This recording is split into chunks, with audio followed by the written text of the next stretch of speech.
Good morning, deputies. We're very pleased to see you and welcome you to today's meeting. This evening is Yom Yerushalayim, and I know that we will all pray and hope for a peaceful city. Last Friday, we all woke up to the dreadful news that 45 people who were part of a joyous celebration for the festival of Lag BaOmer had been crushed to death, and hundreds of others were injured in the most horrific circumstances at Mount Meron. Our hearts go out to the families and loved ones of all the victims, and amongst them, 24-year-old Moshe Bergman, who grew up in the Manchester community and leaves behind him a wife, Shira. This is a national tragedy for Israel and for Jews all around the world. May their memories be for a blessing. And could I please ask all of you to stand for a minute's silence?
Thank you.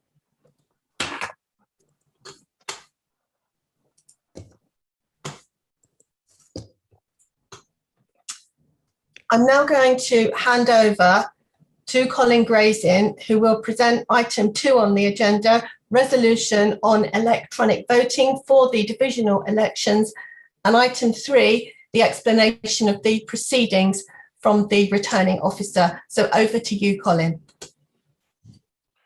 Good morning, everybody. I'm the Deputy for Leeds Jewish Representative Council. I'm the Chair of the Constitution Committee of the Board, and in that capacity, I'm also the Returning Officer for the election. Before we come to the election, I need to deal with item 2, which is the resolution for electronic voting for the divisional elections at the next full board meeting. The resolution is similar to that which was adopted at the March board meeting. It's necessary because there's nothing in the existing constitution allowing for electronic voting. The resolution will appear very shortly, and I would ask you to vote in the usual way. There will be a 20-second wait until under 35 observers are removed, and at that point, you should be able to vote.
Right, that seems to have been successfully concluded. Thank you.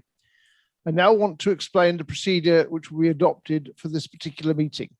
These are obviously very unusual circumstances. Michael Uyghur, the interim chief executive, and myself were delegated by the executive committee to write an election protocol. Our decisions in relation to the drafting of that document and this statement have been made bearing in mind the board's internal election policy, which has been in existence before this particular set of voting. The President and the honorary officers have agreed that the President will not chair the vice presidential election. The chair of the meeting for all of the election segments will be the Senior Vice President, Sheila Gold. We considered the fairest way to select and ask questions for all candidates in this digital election process.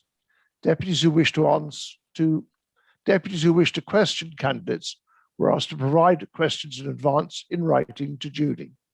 Deputies were asked to indicate and identify which candidates were to be asked which questions and whether questions were to be asked of all candidates.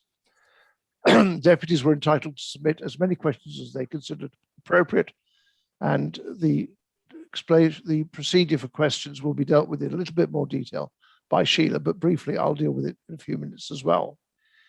Jonathan Arkush, the immediate past president, has kindly agreed to select which questions should be asked of the candidates. His selected questions will be passed on to Sheila. She will call upon deputies to unmute and ask their questions. Jonathan has had the sole responsibility to decide and determine the priority of questions to be asked within the allotted time allowed to each candidate. No member of staff or any other deputy has had any role in that process. Deputies have been notified in advance of the meeting if their question has been selected. We have also agreed the following matters. The President's statement will not include questions to the President, but any submitted questions will be responded to after the election. The President will not deliver the President's statement verbally, nor will Amanda or Stuart, as they are candidates for election. They will all be pleased to answer questions after the election. The two Vice Presidents not standing for a re-election, Sheila and Edwin, will present their reports and take questions. The President will resume the chair for item 6, approval of the minutes of the last board meeting, and will then introduce those honorary officers who will chair the balance of the meeting. That's Edwin and Sheila for their divisional reports, and Edwin for the climate change motion. Edwin will therefore take the chair for item 9, the climate chair motion. So far as voting is concerned, it will be in electronic form. You will be asked to indicate which of the 2 presidential candidates you support and which 3 of the 5 vice presidential candidates you support in order of preference.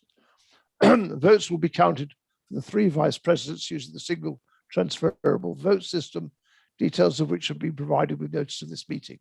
Votes will be counted by UK Engage, an independent organisation contracted by the board specifically for this purpose. There are a few words to explain the voting process. Voting in the honorary officers election will open at 1:30 today and will close at 2 p.m. tomorrow, Monday. In order to cast your vote, you need to click on a unique link in an email which will log you onto the voting site. The vote is anonymous and every deputy eligible to vote has their own unique link. The emails containing these links were sent out to all deputies eligible to vote on Friday at 11 a.m. from the email address vote at ukevote.uk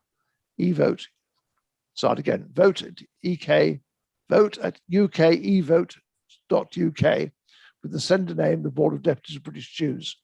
If you did not receive this email, you should check your inbox and junk and clutter folders for an email from this address with the sender name. We are aware of deputies who thought they had not received the email, but subsequently found it after carefully checking. The same email will be sent automatically by UK Engage this afternoon at 1:30 p.m. If you still have not received the email by 1:45 today, you must email Judy Silcoff this afternoon to inform her. Please provide her with an alternative email address for the link to be sent if you have one, as it's possible your email server has blocked delivery. However, if you don't have an alternative email address, there is no need for concern, as the link can still be sent to you in a different way. As soon as the UK Engage office reopens tomorrow morning at 8:30, Judy will be in touch with them and resolve the issue and ensure you can vote in good time before the 2 p.m. Monday close. Please note, if you leave it until the last minute to inform Judy, there may be nothing you can do. So it's really important that you inform her of this afternoon if you don't receive the voting link, so she can act on this first thing tomorrow. Just to emphasize, this is an entirely secret ballot. There will be no record of how individual deputies have voted, and there is no possibility that your individual votes will be reported back to your constituencies or anywhere else, because we simply do not and will not know how you have voted. UK Engage will provide the results of the votes to me as returning officer and to Judy Silcoff tomorrow morning, Monday. The results of the Honorary Officers Elections will be announced to deputies, tomorrow afternoon, after the election has closed. The results for the Honorary Officer Elections will be announced to deputies and the wider community 11 a.m. on Tuesday, 11 May, via a live stream event. Candidates who have been invited to attend the meeting from 10:30 a.m. to be informed of the results will know before the live stream event begins. The successful presidential candidate will also be invited to make a short acceptance speech. One other issue relating to my role as chair of the Constitution Committee, it has been agreed that I will decide on any points of order raised during this meeting. It is important that any alleged point of order comes within the definition which is contained in the standing orders as follows. A deputy shall be entitled to raise a point of order to draw attention promptly to any alleged breach of the Constitution or standing orders, or to object to a personal attack upon a deputy, and for no other purpose. If you consider you can properly raise a point of order within that definition, please email me at colingrazin18@gmail.com. I'll say that again, colingrazin18@gmail.com, with the precise wording of your point of order. I will rule on the point of order and advise the chair of the meeting accordingly. Once the result of this vote is known, I will hand over So that deals with points of order. I'm now handing over the chairing of the meeting to Sheila. Thank you, Colin. Good morning, everybody. We're here again. Okay, unprecedented times. Hopefully this will all work well. We've really worked very hard to pull it all together. Thank you, Colin, Michael, Judy, Lauren, everybody on the staff team, all the candidates, everybody has pulled together. Good luck, everybody. Here we go. I will just explain briefly that the order in which candidates are having been invited to speak was on a draw conducted by Michael Weger on Zoom, where all the candidates were invited to attend. For the presidential candidates, we are first going to hear from Marie and then from Jonathan Newman. So they have, all candidates have 10 minutes of your time and their time. The first 4 minutes, they're allowed to speak. There will be a clock on your screen that shows everybody the 10 minutes running down backwards. After 4 minutes, they will be muted. And then there are 6 minutes left for candidates' questions, which I have been given by Jonathan Arkush, as Colin explained. And questioners, I will be inviting you to unmute yourselves, please, and you have 30 seconds to ask your questions. In that 30 seconds, the clock will stop. So it will not be taken away from candidates' times. And then the clock will restart when the candidates respond to the questions. I have been given 6 questions in a specific order by Jonathan Arkush. Should the candidate respond to all those questions within their 10 minutes, the time is theirs if they wish to sum up. Once the 10 minutes have elapsed, they will be muted and we will move on to the next candidate. I hope that's okay. At this point, good luck, everybody. I've been there. I know how you're feeling. Okay, Marie, the floor is yours. You have 10 minutes starting now. Throughout my first term as your president, I stood strong, robustly promoting our interests. I regularly meet with government, including in the last month with Dominic Raab, James Cleverly and Lord Pickles. Our 10 pledges framed the leadership debate within the Labour Party. Keir Starmer's first act on the day of his election was to write to me to apologise for the grief anti-Semitism had brought to Jewish communities. The scale of the challenge that lies ahead should not be underestimated to tackle the ever-present culture of anti-Semitism, whether in Labour or universities. I have made numerous radio and television appearances, including Question Time, Newsnight and Sky News. Social media has become the new battleground for hate, and the pandemic has led to an increase of online anti-Semitism.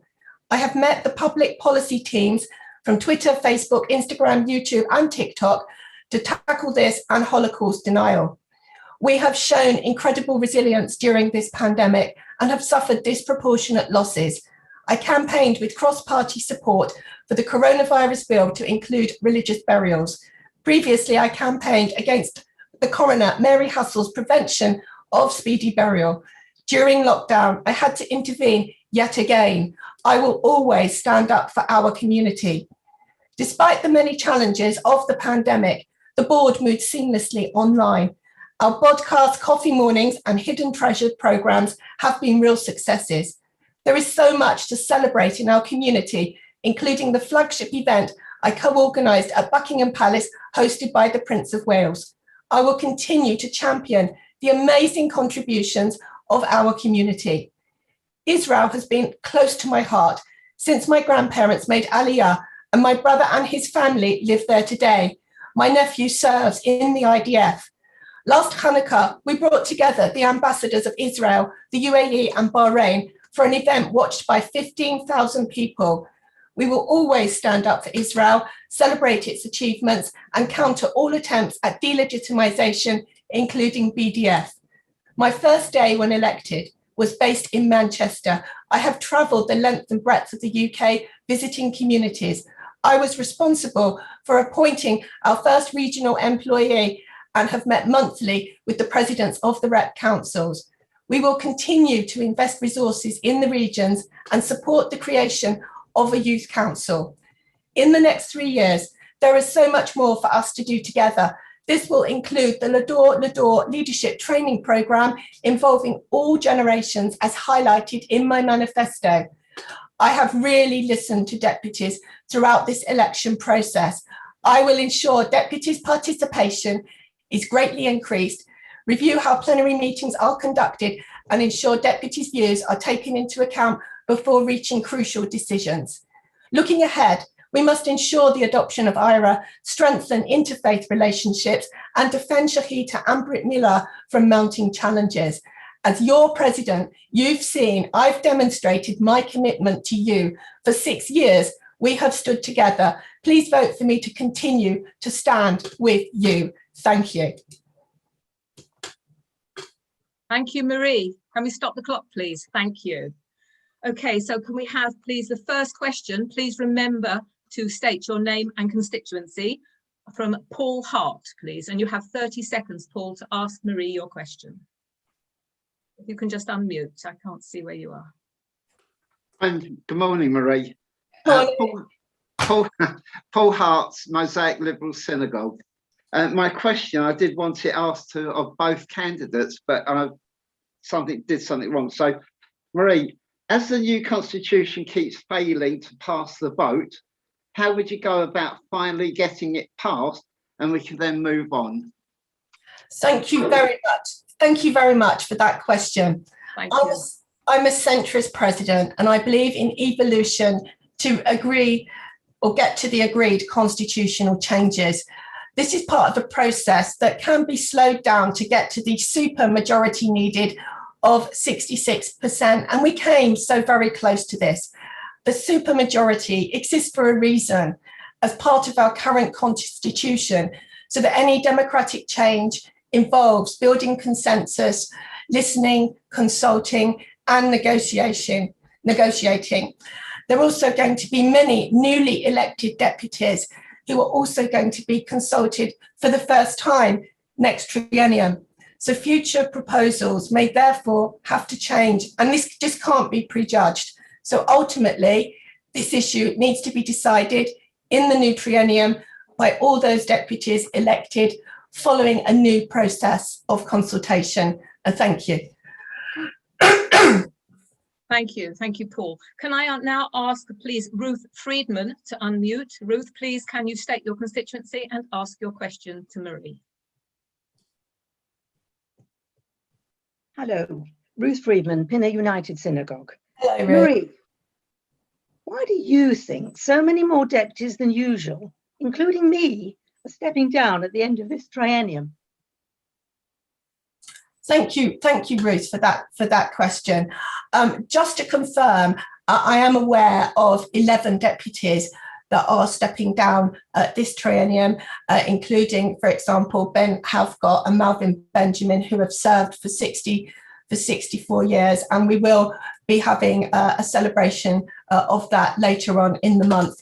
I am also aware, unfortunately, from United Synagogue that there is a lack of money, and they have made the decision for each synagogue to decide whether or not they should be sending more than one deputy. Some of the deputies that are not able to stand or have been told they can't stand are very, very upset, and I have said that I will do all I can to see if we can go back to have further discussions after the election, if I am elected, to see if we can come to an accommodation with United Synagogue in relation to the cost of deputies. And I really understand why people feel this way.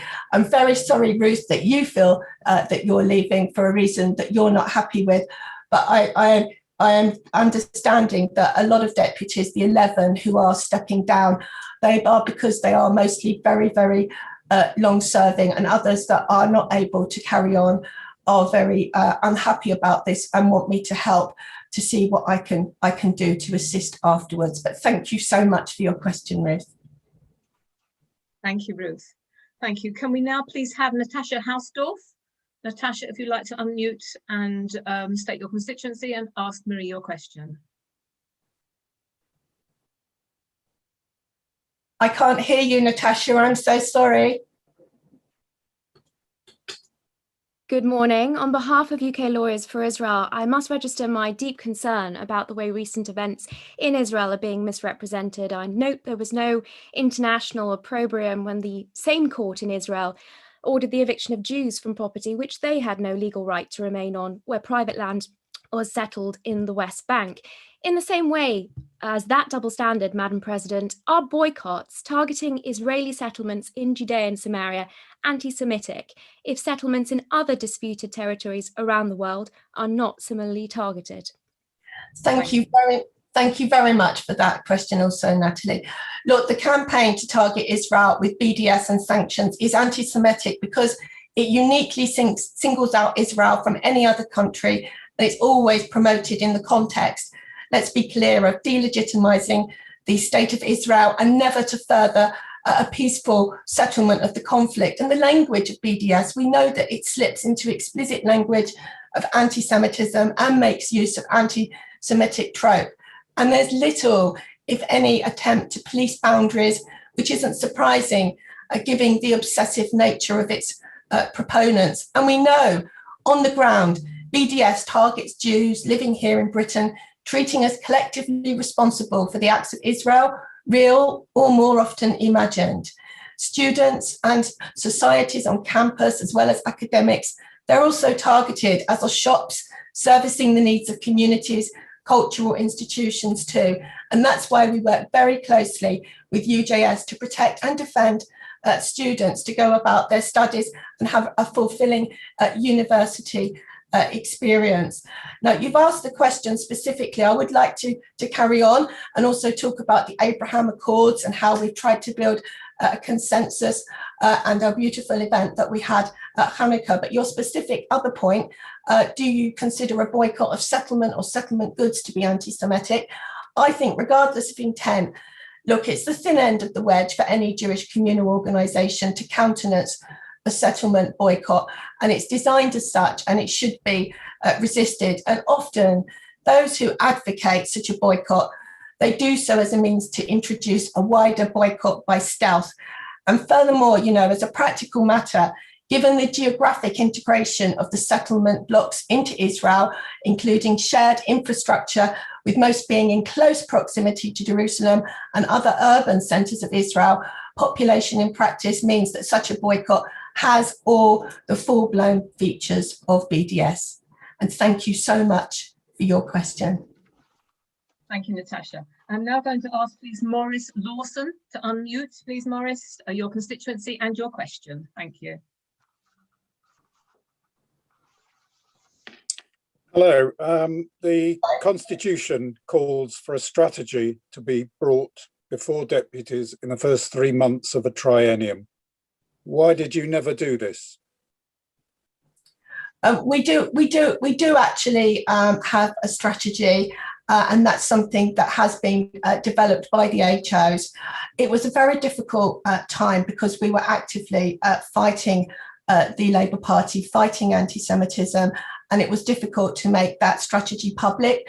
But all of the divisions have strategy plans, and everybody could have gone to their division or asked to go to a division meeting to see those plans. And I know that all of the HOs have done strategic plans, but just to confirm, we definitely do have a strategic plan. And thank you also for your question. Thank you. Thank you. Thank you, Maurice. Now, David May, please, David, can you unmute your constituency and your question? Thank you.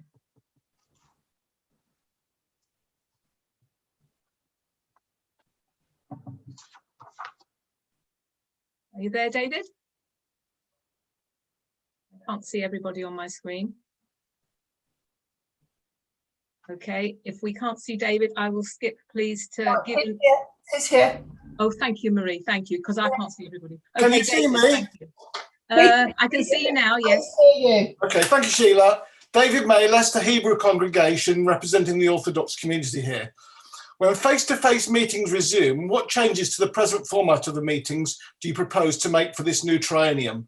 From speaking to many of my colleagues, the reintroduction of workshops was at the top of their list. Do you have this in mind, and are there any others? And very briefly, can I thank all the HOs that are retiring from office and thank them most sincerely for their very hard work over the period of their tenure. Thank you. Thank you. That's a really good question, David. I have phoned almost 280 deputies because I didn't want to send people calling because I had to do this myself. And I've really listened to deputies' feedback about plenary meetings. And, you know, I inherited the meetings. We've always had them in the same way. But everyone's right. Why shouldn't we consider the meetings should be different?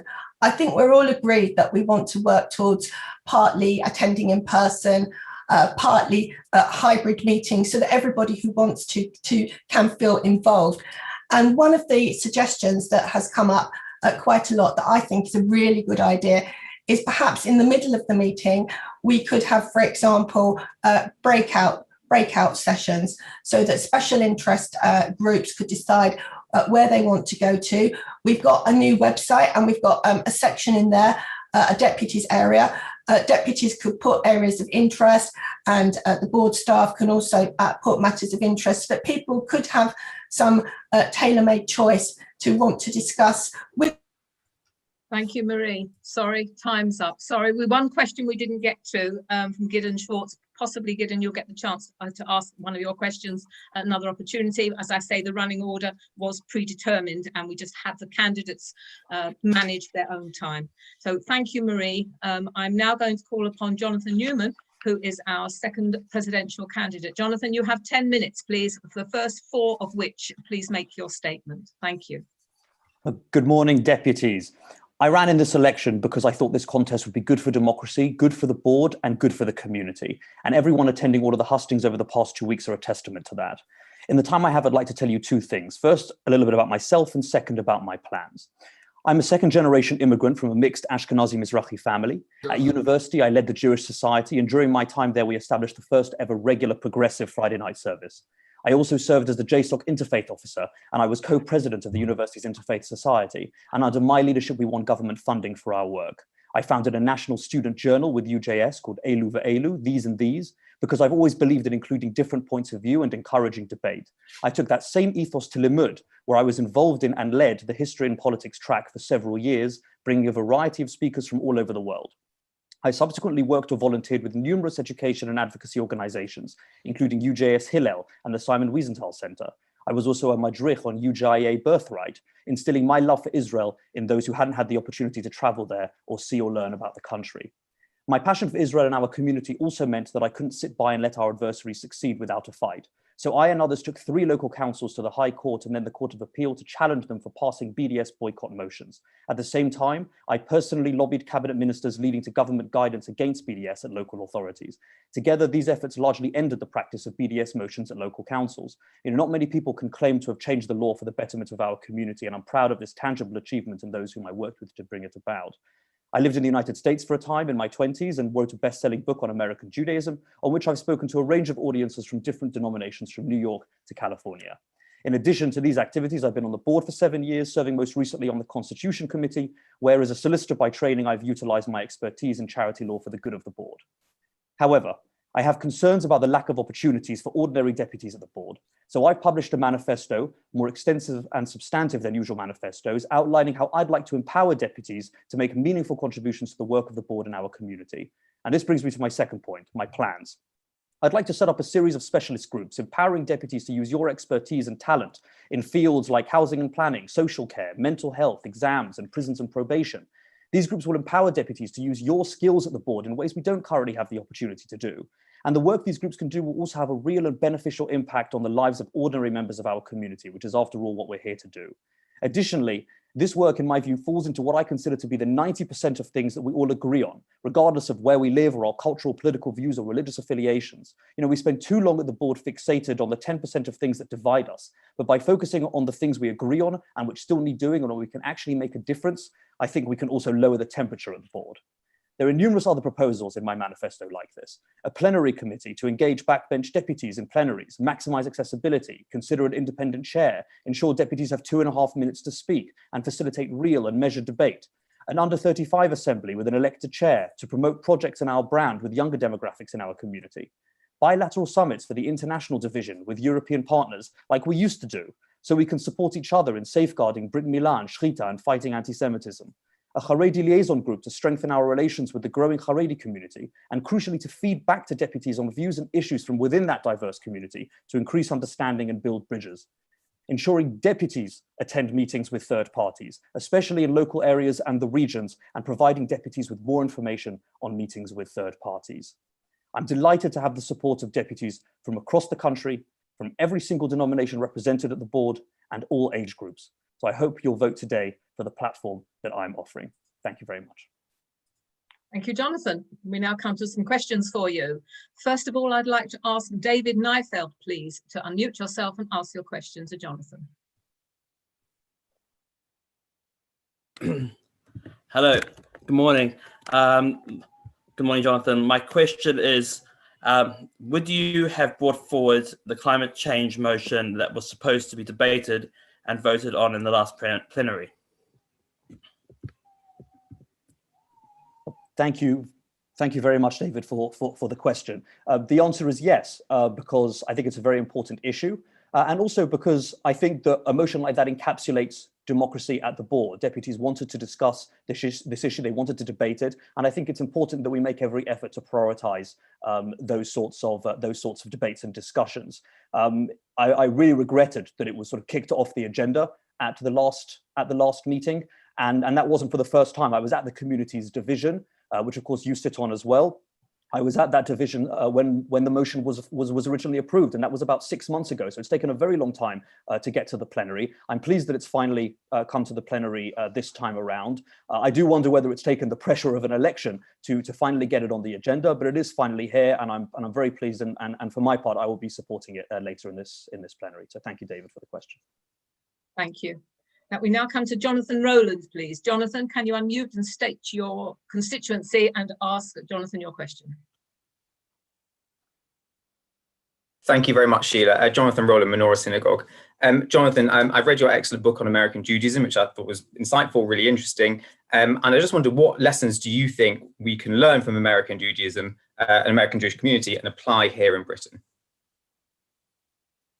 Thank you very much, Jonathan, and also for your kind words. Obviously, my book has occupied a bizarrely disproportionate amount of attention in this campaign, with a lot of misrepresentations, I think, from people who haven't actually read it. So I'm very grateful for your kind words. I think the American Jewish community has a lot of very great virtues, and I think there's a great deal that we can learn from them. I suppose one point that I would highlight is that they are very openly proud of their Judaism and their Jewish identity. Now, part of that is I suppose, because religion occupies a larger space in the public square in America in a way that it doesn't in this country. You know, we don't do God and all of that sort of thing. But I think that there is a mentality that we can learn from. It's very important that we that we are always prepared to put our heads above the parapet, that we are never ashamed of our identity, that we always make sure, to paraphrase David Baddiel, that the Jewish community counts and that Jews count. And I think the Board of Deputies in particular has a very important role, a leadership role to play in that sort of visibility. We saw, I think, a climax of it in the Enough is Enough rally towards the end of Jonathan Arkish's tenure. And I think that sort of visibility is very, very important. And that's what the community expects from the Board of Deputies. So thank you very much for the question. Thank you. Now I'm going to ask, please, Lynn Julius. Lynn, can you please unmute, state your constituency and ask Jonathan your question? Well, good morning. Can you hear me? Yes. Good. Lynn Julius, Harif, Association of Jews from the Middle East and North Africa. I commend the board for producing the excellent Bush report on racial diversity and inclusivity. My question to Jonathan is, what is your response to the report and what do you plan to do to further its recommendations? Thank you very much for the question, Lynn, and I appreciate this is obviously an issue that's very close to your heart in the fabulous work that you're doing at Harif. It's also an issue close to mine. As I mentioned in my opening remarks, I come from a mixed Ashkenazi Mizrahi family, and as a result of that heritage, I have been the victim of racist attitudes in the Jewish community in the past, despite obviously how I look. And I think that because of how I look as well, I've also been witness to those sorts of attitudes directed at third parties, sort of when people don't know who is in the room. So this report has personal resonance for me. And given what I've experienced and the way that I look, how much more so, our fellow Jews of color who don't look like me, who I think would have experienced it in much worse ways potentially. So I think this report has enormous communal significance. I think there are an enormous number of great recommendations in the report. I agree absolutely with Stephen Bush when he said that the right response to this report is to engage critically with it and to engage critically with the recommendations. We're a diverse community. We're all going to have different views. He even mentions in the report that the United Synagogue and Liberal Judaism both engaged in listening exercises with their members of color on terminology, and they came to different conclusions. And you know what, that's absolutely fine, because we have a diverse community and we will come to different views on some of these issues. The important thing is to engage in that sort of listening and to see where we can maximize how welcoming we can be and how inclusive we can be. I think at the board, I'd like to empower our equalities champion to ensure that our affiliated organizations and communities are sending deputies who really reflect the full diversity of their communities. And certainly from my part, I believe that I'm the only candidate for an HO position with Mizrahi heritage. Edwin, I know, is standing down after 3 tremendous years of service. And certainly I would be honored to be able to bring at least that element of diversity to our top table. But thank you very much for the question, Lynn. Thank you, Lynn. We come now please to David Safir. David, can you please unmute and state your question and your constituency? Thank you. Good morning. David Safir, Mosaic Reform Synagogue. Jonathan, can you please tell us about any UK progressive rabbis or communal figures or leaders that you particularly look up to, and perhaps what you've learned from them? Well, thank you very much, David, for your question. I suppose I have to be quite diplomatic, I suppose, in who I mention, and I hope you and Rabbi Kathleen, whom I've heard tremendous things about, will forgive me if I mention. I think Rabbi Jonathan Romain in particular. I came across him for the first time many years ago at Limud, actually when it was still back in Nottingham, and I've read his columns in the years since. He is prolific and a very erudite, I think, exponent of Reform Judaism and Progressive Judaism, I think, more generally. And I think he's a real thought leader in our community. Lately, he's thought a lot about and written about Judaism in the post-pandemic era in this country. And of course, different denominations have different challenges and opportunities ahead. But I think one additional thing in particular was his intervention in the 2019 general election as well, which I think can't go without mentioning. I remember when the election was called, on the first day or the first couple of days, there was a lot of disquiet about whether anti-Semitism would get the sort of attention that unfortunately it deserved in that campaign.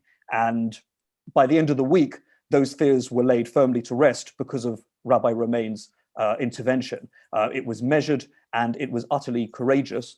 It was followed a few days later by Rabbi Yuval Keren and of course a few weeks later by the chief rabbi as well. But it was Rabbi Romain who set the precedent and took that step as a clergyman, a very difficult step. And he was speaking, I think, not only for his own community or indeed for Reform Judaism, but actually for all of us when he did so. And I think he deserves enormous credit for that. Hopefully we'll get another question in. Thank you, David. Thank you. We've stopped the clock with 26 seconds to go, Jonathan. So the question that I'm going to invite next, Gideon Schwartz, could actually take longer than your response. So, but you're very welcome to have a stab at it. So can I call Gideon Schwartz, please? Gideon, can you please state your constituency and ask your question? Hello, Gideon Schwartz, B'nai Akiva. How do you plan on enfranchising deputies who aren't in the triennial cycle, either because, like me, youth movements do a 1 year, or UJS have their own system, or just join afterwards and don't really get how the board works? Thank you, Gideon. And in the time that I have, as I mentioned, I want to establish an under 35 assembly that will be precisely geared towards younger demographics in our community. And I want the under 35 deputies, some of whom, as you say, don't fit the pattern, the triennial pattern, to really get involved in that. I think there's a wider point as well about deputies of all ages who come in the middle of triennia, as I did when I originally joined a few years ago. We have to make sure we do our best to integrate them. Sorry for the brevity, but thanks for the question, Gideon. Thank you.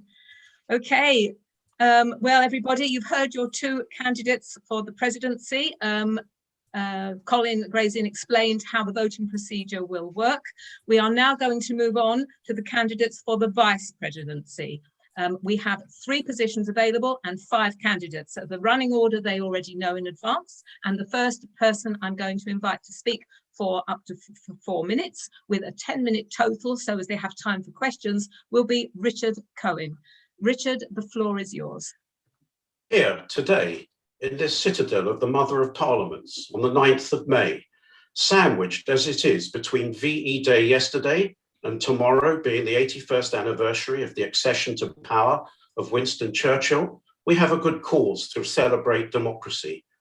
Benjamin Disraeli said that you should aim high because your achievements will never exceed your ambitions. My objective is to strive for the day when the noun Jew and the adjective Jewish are badges to be worn with pride and respected as much as the word Christian is in society at large. Interfaith activities should foster the seeking of common ground, but we should never fear challenging the literature and liturgy of other religions, especially where they impact negatively on perception of Jews. What right do I have to stand for office? I'm not a member of any division. Do, however, bear in mind that our chief executives do not need to have any background in Board of Deputies affairs, and that supposed outsiders can bring in fresh ideas. I have been involved with various charitable and synagogue committees and have served as a local councillor. I'm a trustee of the Epping Forest Holocaust Educational Trust. I chair a branch of the Jewish Historical Society, and I work at a law firm that specialises in cases where Jews are defamed. I believe that plenaries are too president-centric. I don't see why the president's statement should be given more airtime than any of the divisional reports. Post-pandemic, Zoom attendees should have equal status with those who are there in person. Community briefing is great in its new format, but we should be given more information about what goes on at meetings at the Foreign Office, for example. I have been involved in the bringing of 2 motions to plenary. I support engaging with the ambassador. She has unimpeachable academic credentials, and we can learn much from each other. I have never voted against any bona fide Jewish organization seeking to join us, so long as their policies are lawful ones. The raison d'etre of the Board of Deputies is to advocate, and Jonathan Arkush successfully did just that in various European parliaments in support of Brit Millar. That is why I negotiated with the BBC for years to get our president onto Question Time, which finally occurred in October last, beating the Jewish Leadership Council to the post. To anti-Semites, I say, when you stop telling lies about us, we will stop telling the truth about you. We should give them no quarter and take no prisoners. We will expose them on campus, in the workplace, and in social media. We are bound by our constitution to defend Israel, But as good Britons, we need feel no compunction about quoting the words of Balfour, who said, "The Arab question will require tact. It will require judgment. It will require, above all, sympathetic goodwill on the part of Jew and Arab." I support Tikkun Olam, for as Winston Churchill said, "What is the use of living if it be not to strive for noble causes and to make this muddled world a better place for those who will live in it after we are gone?" So you don't have to be a left-winger to support Palestinian rights or a right-winger to uphold Israeli rights, nor to work for a world where all walk together in justice and in peace. I therefore respectfully request you to give me your first preference vote so that we can, together, work to preserve the good and reform the things that need changing. Thank you. We'll stop the clock, please. Thank you. Okay, thank you, Richard. We have some questions for you. First of all, can I please ask Toby Coonan to unmute and state your constituency and ask Richard your question? Thank you, Sheila. Toby Coonan, now I'm a Swazi Youth. And my question, it was originally intended for all candidates, but what beyond helping to fight anti-Semitism would you do to support Jewish students? And I mean all Jewish students, especially those at universities with smaller communities, those from non-traditional Jewish backgrounds, and those who don't necessarily identify as Zionist. I think the board has done quite good work in relation to examinations clashing with Jewish holidays, for example. And in cases of anti-Semitism, they have intervened as well as on boycott, divestment and sanctions. They have also intervened recently at Bristol University and they've given a lot of publicity where anti-Semitic incidents have arisen. So I feel that the work that they have done is good, but what we need to do is to be eternally vigilant. Obviously, students should report to us whenever something is amiss, and we should act accordingly. We should contact the individual professors and remonstrate with them. Thank you. Thank you. Can I just say, Toby, as well, that these questions that have been submitted, many of them are duplicated, and in different orders, people will be asked to come back and present them to other candidates, okay? Because normally a candidate would be in a room and not be able to see the questions that are being posed to the other candidates, but because of Zoom, people are able to see. So there's going to be some repetition here, but you will be, as other people have also asked of all candidates the same questions, okay? So I hope that's okay. So I'm now going to invite Tal of Fair. Tal, can you please unmute, state your constituency and ask Richard your question? Good morning, Richard. Tal of Fair from Hainault. My question to you is, in previous election campaigns and this one, all candidates emphasized the need to involve more deputies in the board works. In the last year, there's been an opportunity to involve more deputies in meetings since they've gone online. However, it didn't happen. Why is it the deputies were not involved, and what will you do if you're elected as a vice president? Yes, I think all candidates for honorary officer are tempted to say that they want to listen more, they want to involve the deputies more. But as I've never actually occupied that position, I can't really say what it's like from the other side. But unfortunately, it seems that there is a failure of delivery on that objective. Let's start with community briefing. I attended the mosque in Ilford when there was an exhibition by the Albanians about what they did in the war to help Jews, and I reported it back to the board. I thought that was just the sort of thing that ought to appear in community briefing, but it didn't. I do think that initiatives taken up by individual deputies should be given more recognition. Also, when honorary officers and paid officers visit different ambassadors and foreign office, for example, there should be a lot more feedback about what actually occurred at the meeting, and they should perhaps even take with them some of those deputies who sit on the divisions. I think there should be a more democratic interaction with regard to those who sit on the divisions. So yes, Tal, I entirely agree with you. There's a lot more work to be done in this regard. Thank you, Tal. Now we come to Ruth Hart. Ruth, please can you unmute, state your constituency and ask Richard your question. Good morning, Richard. Bournemouth Reformed Synagogue. You say you've never yet sat on a division. Which one would you like to chair and why? Well, if any of them would give me the honour of chairing them, I would go for all of them. But starting with the international, I did study international law at Manchester University, and I like to think that I've got a pretty good knowledge of international affairs. I'm also a member of the Council of Christians and Jews, and when I was chairman of Loughton Shaw, we invited Fayez Mughal of Tel Nama some 10 years ago. So I'm very keen on interfaith and also international divisions. I have actually tried to get elected onto these divisions, but I haven't been successful. It's not for want of trying, but yeah, I would be very happy with any of the divisions. Thank you. Now, please, Nigel Tobias. Nigel, can you please unmute, state your constituency and ask your question?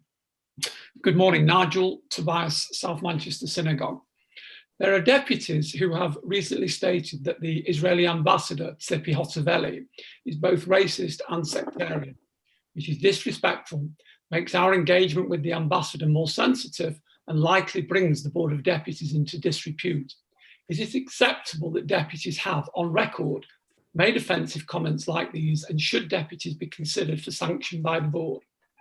Thank you. Well, it is on the record that Ambassador Hotovely has made remarks that the sort of remarks that we would not make. But being a party politician and being a diplomat are two very different things. And I've often emphasised how people's views can evolve over the years. And if anyone belongs to Deputies Discuss, you'll see that the banner on there shows right-winger Menachem Begin, ultra-left-winger Yuri Avnery, and President Sadat, all of whom changed their opinions over their careers. President Sadat supported the Nazis in World War II. Menachem Begin was pushing for Israeli sovereignty over the state of Jordan, east of the Jordan River up to 1964. That was part of the Herod program. Yuri Avnery, at one time, he was a member of the Irgun, but before he died, he was actually supporting a binational state. So people's views do evolve, and Ambassador Hotovely has already denounced Lahava, those who've been shouting death to Arabs. I think we're very foolish indeed to think that our persuasive skills are so poor that we cannot influence her. To me, it's really very counterproductive for us not to engage with her. And we should also consider the fact that the Liberal Synagogue have been more than happy to interview her. Some of the questions weren't very appropriate because they called into question her credentials for the job. But she speaks flawless English, and I think we've got a lot to learn from each other. So I feel very strongly about that we should engage with her. And if anybody makes remarks about her which are unlawful or hateful, then they should be disciplined. Thank you, thank you. So at the beginning, Colin explained about people, deputies wanting to ask questions weren't limited to one question. So we're going to come back to you, Ruth, now, please, to ask Richard the second question that you posed to candidates. Thank you. Ruth Hart. Hello. Yeah. Oh, well, this was a question that I posed, to all the candidates. How do you encourage younger and more diverse community members to come forward?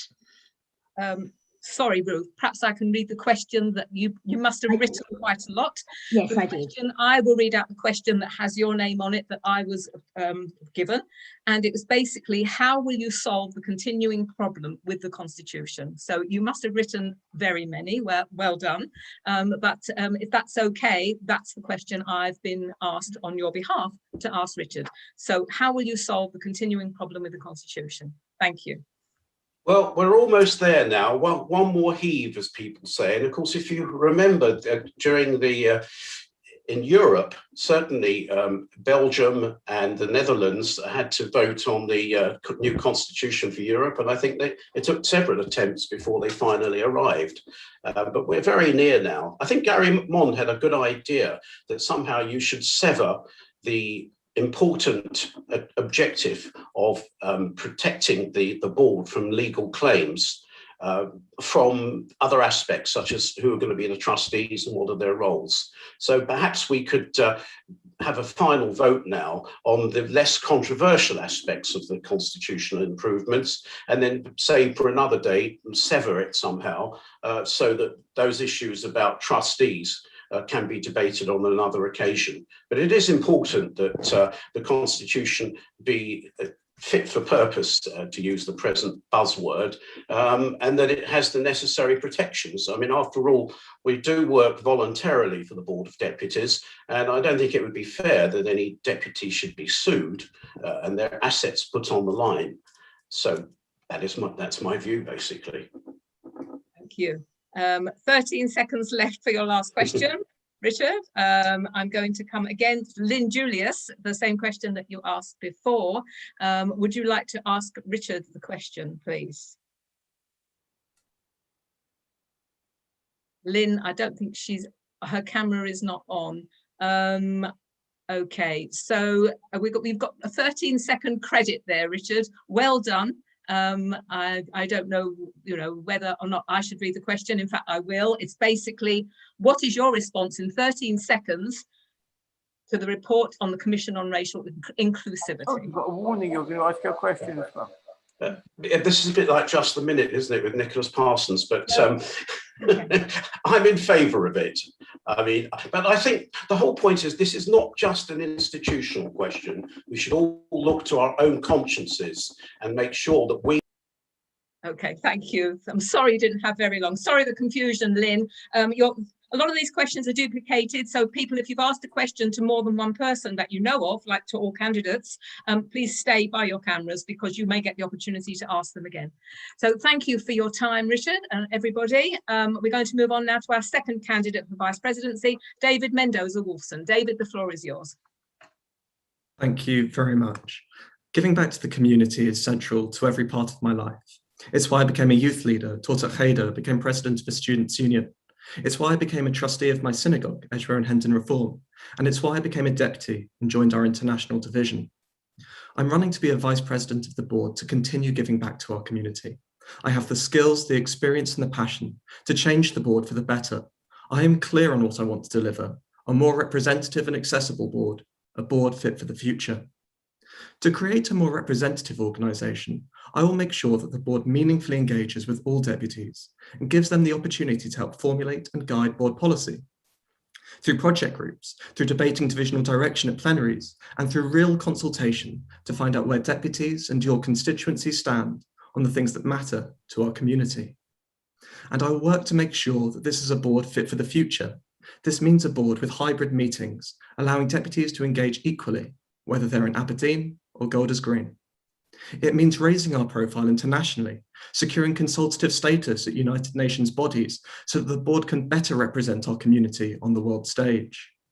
We must also create a Young Deputies Assembly that has its chair on the executive, supporting and representing our community's leaders of the future. I have a track record of standing up for the Jewish community, which I've done at home and around the world. At Barnet Council, I work with all denominations to help support synagogues, schools, and community organisations. I understand what a local authority can do to support its Jewish community.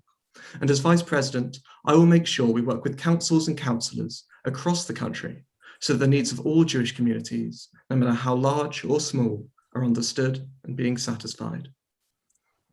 As incident analyst at CST, I worked with police forces and local authorities up and down the country, and I recorded, categorised and analysed every single anti-Semitic incident reported in the UK.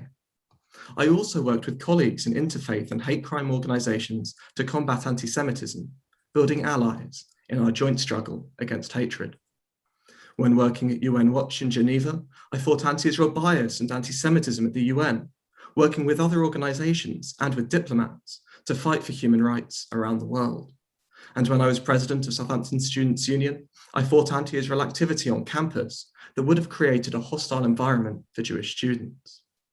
The Board of Deputies is the legitimate representative voice of British Jewry, but we can and must do more to prove both our relevance and the value that we add to the lives of all Jews in the UK. This means understanding that people interact differently with communal spaces than they did a generation ago, a process accelerated by COVID. And as an umbrella organisation, we are in a unique position to bring communities and organisations together to support a flourishing Jewish landscape. When people ask why I got involved in the board, I explain that it is uniquely positioned to enhance our community's needs. It is clear from the conversations I've had with deputies that many of you agree with me that to really fulfil this mission, we need meaningful change. Change that I hope I have and will show you that I represent. As Vice President, I will continue to stand up for our community, supported in fighting hatred and in making allies, and I'll work with companies, police forces, councils and the government to ensure that this country is a safe place to live and worship as a Jew, no matter what your Judaism looks like. Support me with your first preference vote, and as Vice President, I will work tirelessly to build a more representative Board of Deputies fit for the future. Thank you, David. Thank you. We now come to some questions, as again, people will realise a lot of these are duplicated, as is often the case in these types of elections. So first of all, I'm going to come please to Tal Ofer. Tal, can you please state your constituency again and ask David your question?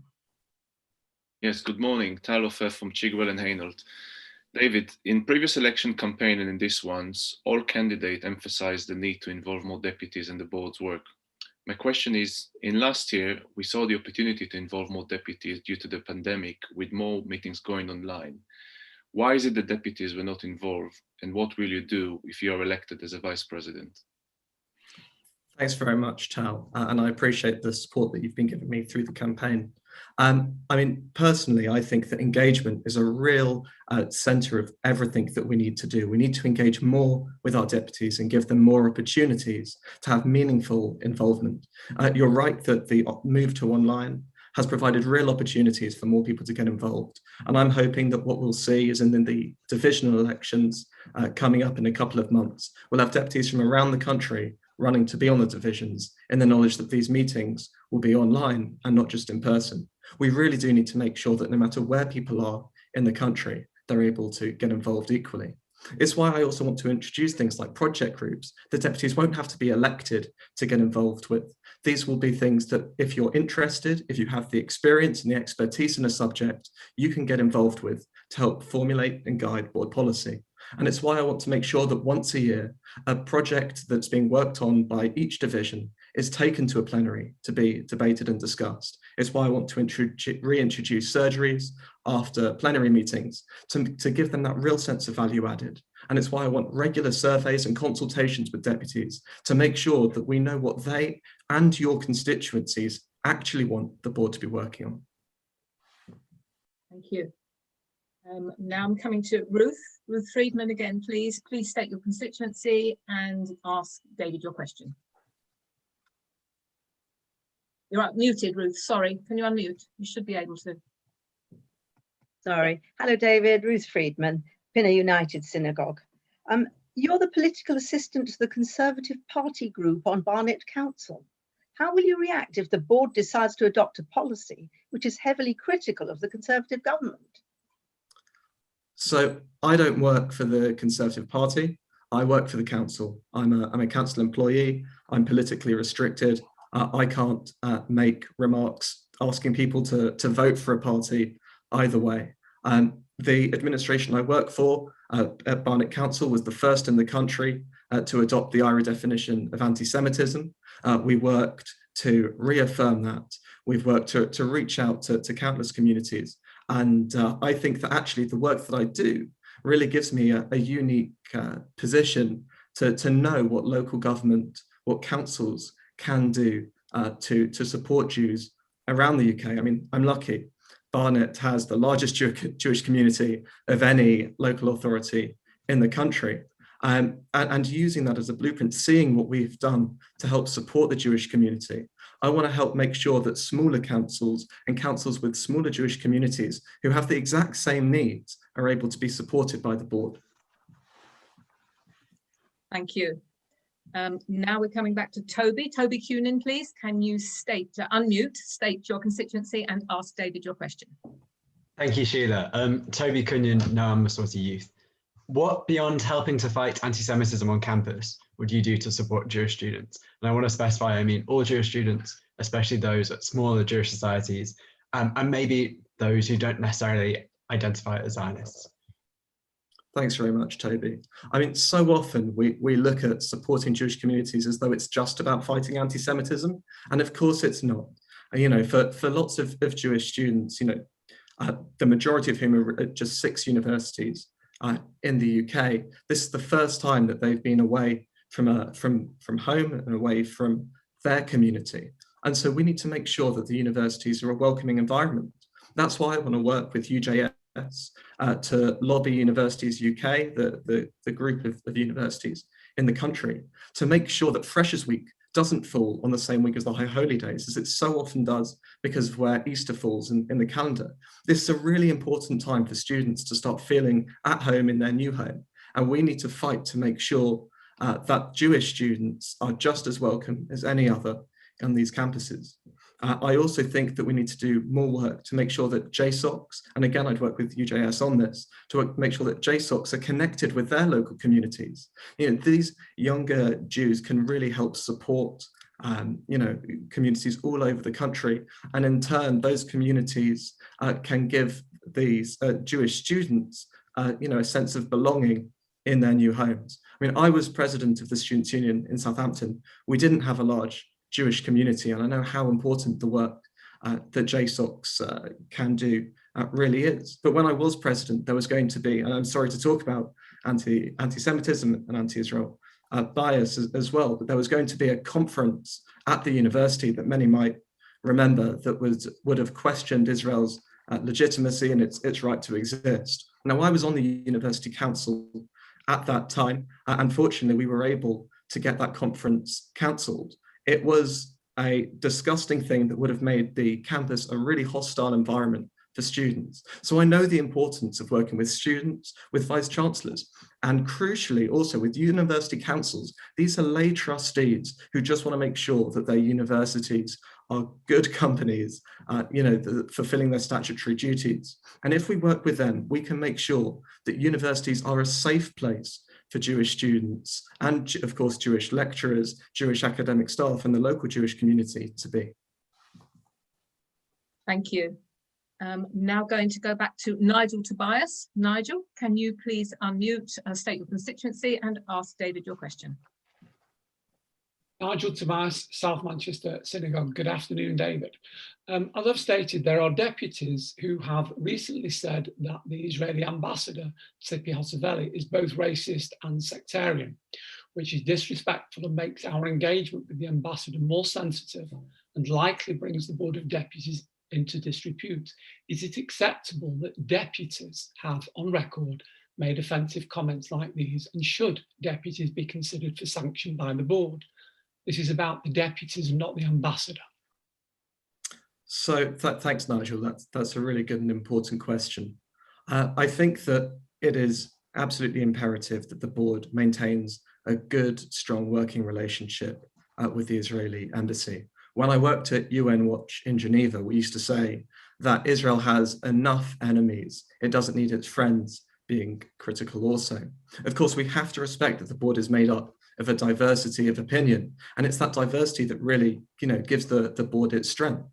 If that veers into territory that is dangerous, then of course that needs to be looked at and picked up on. But I think the thing here that really is imperative is making sure that the board as an organization is seen as one that can really represent the voice of the Jewish community, both to our government and also our concerns, our questions when they may arise with Israel. So having that relationship with the Israeli embassy is really, really important. Thank you.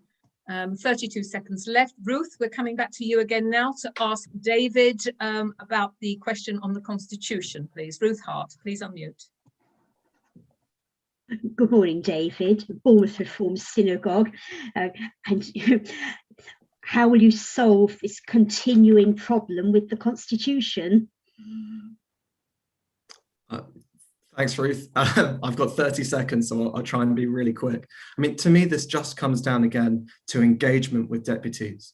We need to make sure that when people have concerns or reservations about something, that they really feel like they're being listened to. Their concerns need to be fed back on. We need to make sure that we're not just looking like we're trying to push things through, and we need to really consult and work with deputies at every level of working through meaningful change for the board. But of course, we need to do more than just looking at ourselves, and we need to look at what we can do for the Jewish community as a whole. Thank you. Okay, thank you, David. Okay, third up to speak for this role, Amanda Bowman. Please make your presentation as a candidate for Vice President. Thank you. Don't expect any rousing slogans or angry outbursts over the next 4 minutes. That's not who I am. I'd rather focus today on my track record, my plan for the next 3 years, and my commitment to the board and our community. It's been an honour to represent our community as your Vice President. It's been a challenging 3 years, but together we've achieved a great deal, and there's more to do. I've led the Defence Division with its full-on agenda. Now, with Corbyn gone, the EHRC's damning verdict provides a template against which we can and will judge Keir Starmer's commitment to tackling anti-Semitism in the Labour Party. I've promoted our adoption by councils, universities and Plaid Cymru, and contributed to the online harms bill. I've protected Jewish interests in the new organ donation scheme and through the introduction of medical examiners, and worked closely with UJS on campus issues. Throughout my time on the board, I've been privileged to partner with dozens, if not hundreds, of deputies in and beyond my division. As past chair of the Communities Division, the board's gender equality champion, chair of BODSA and part of the women's group leadership, I work with deputies raising and tackling inequalities and social justice issues. I'm proud of that work. And now to my plan. I'll continue to protect the freedoms, rights and security of British Jews, to counter boycotts and the delegitimization of Israel, to promote our adoption, to defend Shahita and Brit Milah, and to promote Jewish schools and education. But there's more. One thing I've heard loud and clear during the campaign is that deputies have more to give and they want to give it. The partnership between deputies and the executives is vital. We need to work closer with deputies, young and old, men and women of all denominations and across our nation, in a spirit of openness, transparency and respect. With greater exchange and engagement, we can achieve so much more. I want to explore a new idea, a community partnership challenge, to deepen our impact in communities by match funding initiatives that align with the board's priorities and meet your local community needs. I'll expand our skills and expertise register so that every deputy has the chance to tell us what they bring to the board, what they care about, and how they want to be involved. Ask anyone on the Defence Division how I've considered and integrated their ideas into our division plan. It shows how I listen, understand, and then act. And we need to change. The board needs to evolve and change the way we do things at board meetings, in divisions and working groups, and by reinvigorating the often deputy-run special interest groups that have been a hallmark of board activity in previous trienniums. By working together, we can grow and attract new members and deputies from the mainstream and from underrepresented groups, so that we become even more representative and even more impactful. And we must look outside our community to build bridges across faith groups. I'm reflective, respectful, and open to new ideas. I hope you found me to be inclusive, fair, hardworking, and most importantly, effective. I believe that we achieve more by listening and understanding the wide range of perspectives across our community than by arguing from a fixed position. Don't mistake my competence and pragmatism for someone with a lack of passion or innovation. I've demonstrated that I bring that to the table too, and that I can make a difference for our whole community. I'm the deputy for Hampstead United Synagogue, but my commitment is to all British Jews and to work towards a board that is truly representative and that actively involves its deputies. I want a Jewish community that's strong, secure, vibrant, engaged, and above all, united. Today from Amanda, no rousing slogans, no angry outbursts, just someone whose work has made things better for Britain's Jewish community. Please give me your first preference votes and I'll give you another 3 years and do even more. Thank you. Thank you. Spot on, 4 minutes. Well done. Now we come to some questions. Lynn, you're there. I can see your smiling face. Lynn Julius, would you please like to unmute to state your constituency and ask Amanda your question? Hello, can you hear me? You're a bit echoing. Okay. Well, good morning, Amanda. Lynn Julius, Harif, Association of Jews from the Middle East and North Africa. My question is, again, what is your response to the Bush report, the excellent report on racial diversity and inclusivity, and how will you further its recommendations? Thank you. Thanks, Lynn. Firstly, I want to say I'm really proud of the Jewish community and the Board of Deputies for doing this report, and a big thank you to Stephen Bush for taking it on. I think it was a courageous thing for us to do, to shine a spotlight on our community, look inside and look at what's going well, but importantly, what's not going well. Inclusivity is a critical issue for all of us, and inclusivity within the community is really vital. It's hard to read the report and the testimonies and not be moved, but with 119 recommendations, most of them not for the Board of Deputies itself, there's a lot of work to be done.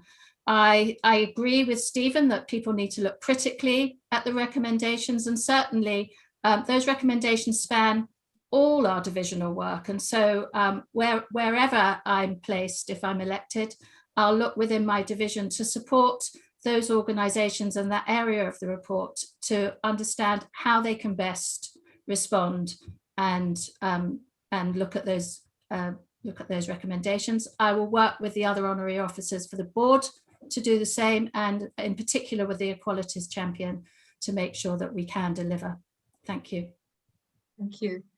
Ruth Hart, I have another of your questions, Ruth. This one, it concerns a media division. I don't know if you can like to unmute and ask a question. Yes, good afternoon, Amanda. Does the board, in your opinion, need a media division? Thanks, Ruth. I think the idea of a media division is very interesting. There is always more that one can do to leverage the power of the media to get our messages out. But mainstream media and online media is only one way that we get our message out. And so I really want to emphasize the fact that so much of the work that we do, both by the honorary officers, by deputies in your own constituencies, is done through meetings, by word of mouth, by picking up the phone, and often it's private conversations that move the needle forward in ways that a statement in the press can't achieve. Having said all of that, what I would say is that I really would like to understand more about what a media division could do, how deputies could be more involved in getting our board's message out in their own communities. And so while I don't necessarily agree with a division, I do think it's something we should be looking at more broadly in terms of our broader communications. Thank you. Thank you. Coming back to you now, Toby Cunin, would you like to ask Amanda your question? Perfect. Thank you, Sheila. Hello again. Toby Cunyon, now Masorti Youth. What, beyond helping to fight anti-Semitism, would you do to support Jewish students across the country? Thanks, Toby. So I've worked hard and I hope well over the last 3 years building our partnership with UJS, and who ultimately are representing all Jewish students as best that they can, and they're doing a terrific job. I've supported UJS and the work that they've been doing on many campuses, working alongside them. I think the important thing is to understand what they say and understand where best we can work together, where best we can lead, and where best we should follow. And certainly I've taken representatives of students and UJS representatives to many meetings that I've had with government ministers and university vice chancellors. We work with the chaplaincy about clashes around Freshers' Week, or whether there are clashes about lectures or exams on Shabbat, or when exams are scheduled during religious holidays. That's another important thing to do. We've also looked over the last 3 years about broadening our support for Jewish academics on campus. And one of the things that we learned from our survey of academics recently is that there are many Jewish academics on campus that are willing to support Jewish students. And so we could do more to connect those students with Jewish academics for that kind of support. Thank you. Thank you. We can, Tal, back to you now, please. Would you like to ask Amanda your question? State your constituency. Thank you. Good morning, Amanda. First of all, it's been a pleasure working with you at the Defence Division, and thank you for all your hard work in the last 3 years. My question for all the candidates is, all the VP candidates mentioned the need to involve more deputies. The last year has posed an opportunity with more meetings moving online. However, we didn't see as much deputies getting involved and engaged in those meetings. What will you do differently if you are re-elected as a Vice President? Thanks, Tal. Well, you'll know that very early on in the triennium, I made sure that all our meetings could take place on Zoom, so that if people wanted to come into the Board of Deputies for the meeting, they could, but if they wanted to join the meeting from Zoom, they could too, and that was equivalent. And I would continue to do that. I think it's really important to find out what deputies want. There are some deputies that want to be engaged and some that don't, but I think having done a quick tot up of how many deputies I think have been involved in doing more than just turn up to board meetings, I would say it would get to over a third of deputies in this triennium. Of course, there's more that we can do, but I would do that by making sure we know what people want to do through the skills, expertise and engagement register that I've been talking about, by reinvigorating the special interest groups that bring people together and provide ways for deputies to get involved and to work on the specific things they care about, and by the community partnership challenge that I'm suggesting, which will actually be looking at projects that the board can run alongside local deputies. Thank you. Back now to Nigel Tobias. Please unmute, state your constituency and ask Amanda your question.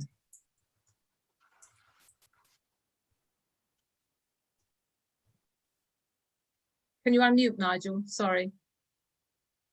Just want to wait a second. We'll do it for you. Can we unmute Nigel, please? Can you hear me? Oh, I can actually, even though it says you're muted. Try again. Yes. Right. Thank you. Good afternoon, Amanda. Nigel Tobias, South Manchester Synagogue. Is it acceptable that deputies have stated on the record in writing that the Israeli ambassador, Tzipi Hotovely, is both racist and sectarian? It's disrespectful and offensive to her, and it makes our engagement with her more sensitive and brings the Board of Deputies into disrepute. Is it acceptable? Thanks, Nigel. That's it's a great question, and I'm glad that everybody's getting the chance to answer you on it. Look, I think others have already said that it's really important that we build a good and strong relationship with the ambassador so that we can have we can build trust on both sides, and we can work closely with her. There's a diversity of opinion right across our community, and I respect that. I hope that everybody gives those opinions with the respect that it deserves. And we have a code of conduct that if anyone feels that someone's crossed a line, they can use the code of conduct, and that will be explored, and we'll deal with it in that way. Thank you. Thank you. We'll just have 4 seconds, Amanda. I think you're okay if we just leave that now. Is that okay? That's yes, fine. You're happy not to try and answer a question in 4 seconds. That's good. Thank you. Thank you. So thank you, Amanda. So next up, please, the fourth candidate, we have Stuart Mcdonald. Stuart, you have 10 minutes. Well, thank you. Thank you, Sheila. Been a pleasure working with you.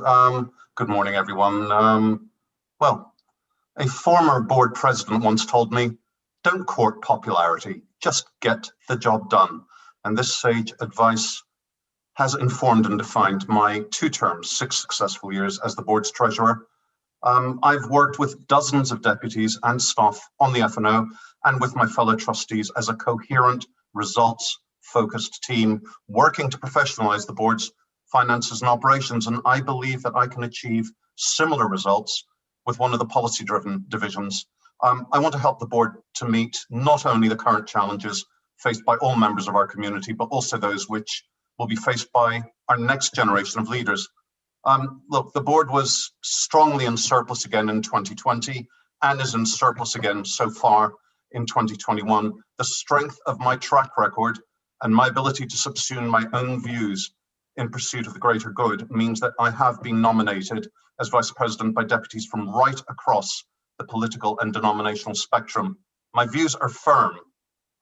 No compromise on discrimination based on race, gender, sexuality, disability, age, or denomination. Strong and constructive support for Israel. Anti-Semitism, no compromise. I believe in building bridges, moderation, modernization, teamwork. Sectional interests are a diversion. Let's focus on what unites us, like our love of Israel and our community in all its diversity.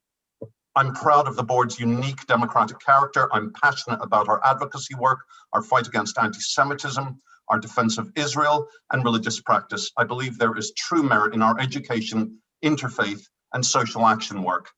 My priorities reflect what most deputies want, and they're achievable. Calling for change is really easy, but I believe that one has to balance aspiration with what is actually possible. We don't have limitless resources of time or money, but no candidate has a more extensive, specific, or detailed set of proposals. These are just a few examples. My first priority is action against anti-Semitism, fight bias in the media and academia, redouble education and outreach, a tech-savvy board using digital channels, plus social, as well as traditional media, with women's issues, youth, disability. These are so important. The tone of the board's internal discourse deters many, including women and young deputies, from full participation. We need women's and young deputies councils with real authority and real teeth.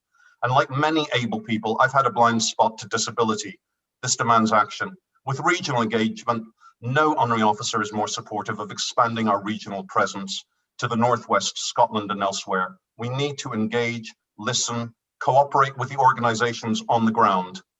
The board is our national representative body, and it needs to be seen as such. And we need to give a real voice for all deputies.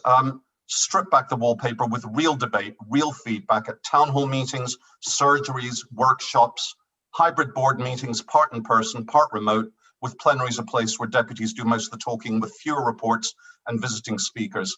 Open the deputies' web portal, not just for debate and input into policy, but fresh ideas, like a particular deputy's proposal for a board incubator for new community initiatives. Let's have a skills-based board ambassadors program to empower deputies to represent the board within and outside the community. These are just some of the things I want to propose. But if you want a vice president with a proven track record, with an intense work ethic, always open to advice and differing views, ready to build bridges for the greater good, regardless of differing views, and who knows how to strategize, manage, and bring the best out of a team of people, whether deputies or staff, and who gets the job done. Okay, thank you, Stuart. I think we just caught the end there. Thank you. So we come to some questions. Ruth, we're coming back to you now. The one about the Constitution, please. Ruth Hart. Can you unmute, Ruth, please? Thank you. Can we unmute Ruth, please? Thank you, Ruth. Hello, Stuart. So again, the wretched constitutional question: how are we going to solve the problem once and for all? Oh, there's the big question.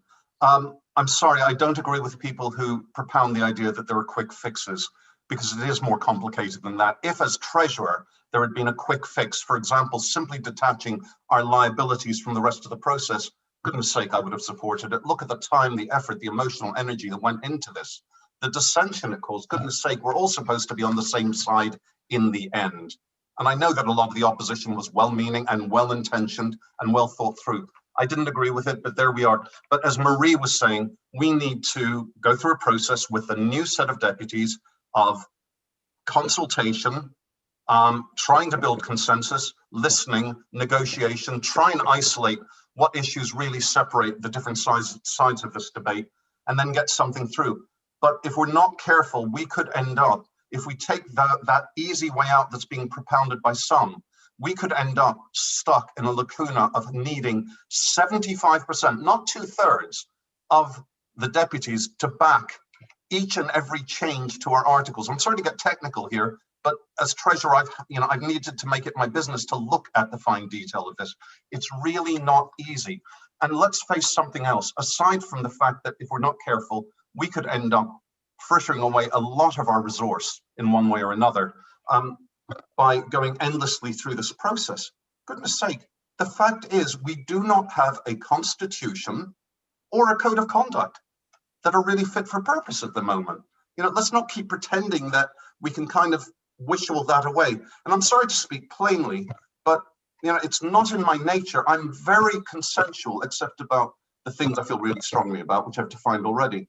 But the truth is, sometimes the facts are the facts, and one simply has to speak plainly. And I know not all of you agree with me, but like most of you, like all of you, really, I just want to be able to get through this process and put it behind us so that we can actually move on and deal with all the issues that between us as candidates preoccupy us all, and all the things that deputies want. There is so much we aspire to, so much we can do better to take the organization forward without getting stuck on this particular issue.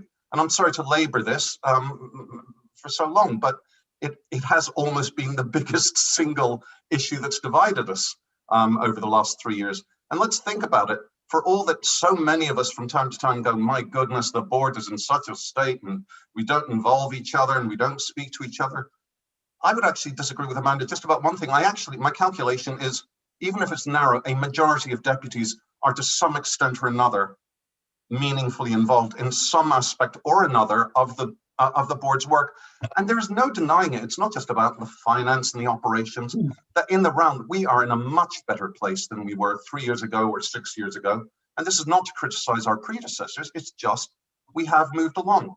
And well, anyway, I'm open to the next question. Sorry to labor that, but I wanted to give you a proper answer, Ruth, at least so far as I can. Thank you. Thank you, Stuart. Moving on now. Toby, would you like to ask Stuart your question, please? I'd like to unmute. Sorry, yeah, thank you. Got it. Thanks, Sheila. Hi, Stuart. From one Warwick JSOC president to another, what beyond helping to fight anti-Semitism on campus would you do to support Jewish students? Okay, well, actually, just so long ago, except when I was kindly invited to revisit the chaplaincy for an event at which John Mann was speaking, and what an honor that was. And it was also nice not needing to be the speaker. I could simply observe and meet all of you. Now, I mean, I've never forgotten my experience as head of the JSOC at Warwick, and I don't think that many of the issues have changed. The disconnects between the JSOC and the local community, because the community is not unitary. I mean, there are different denominations, for example. The need to go for greater mutual support between the local community and the JSOC is one thing. The disconnect at times between the academics who happen to be Jewish or sympathetic to us and the students who happen to be Jewish. And as you put it when you expressed the question earlier, those Jewish students who, whether religious or not, are not part of the organized group. That is a real challenge. And it is, as I think David pointed out, it's about more than just anti-Semitism, but whether we like it or not, in one way or another, it keeps coming back, whether it's about BDS or whether it's about IRA adoption or whether it's about specific academics, such as my own son suffered at a particular university in the west of the country. Goodness, there is a lot to be done, but this is one of those issues, rather like things in the space of women's issues and disability, where, frankly, I haven't, when I think about it, I have not given it as much close thought as perhaps I should have in recent times. And therefore, this is one of those things where actually I'm not going to be opinionated and decisive. I actually, regardless of what division I was in, I very much want to confer, listen, learn, and then act and be informed by the voice of the people who are affected by this issue. Okay, thank you. 43 seconds left. Nigel, would you like to ask Stuart your question, please? I'd like to unmute.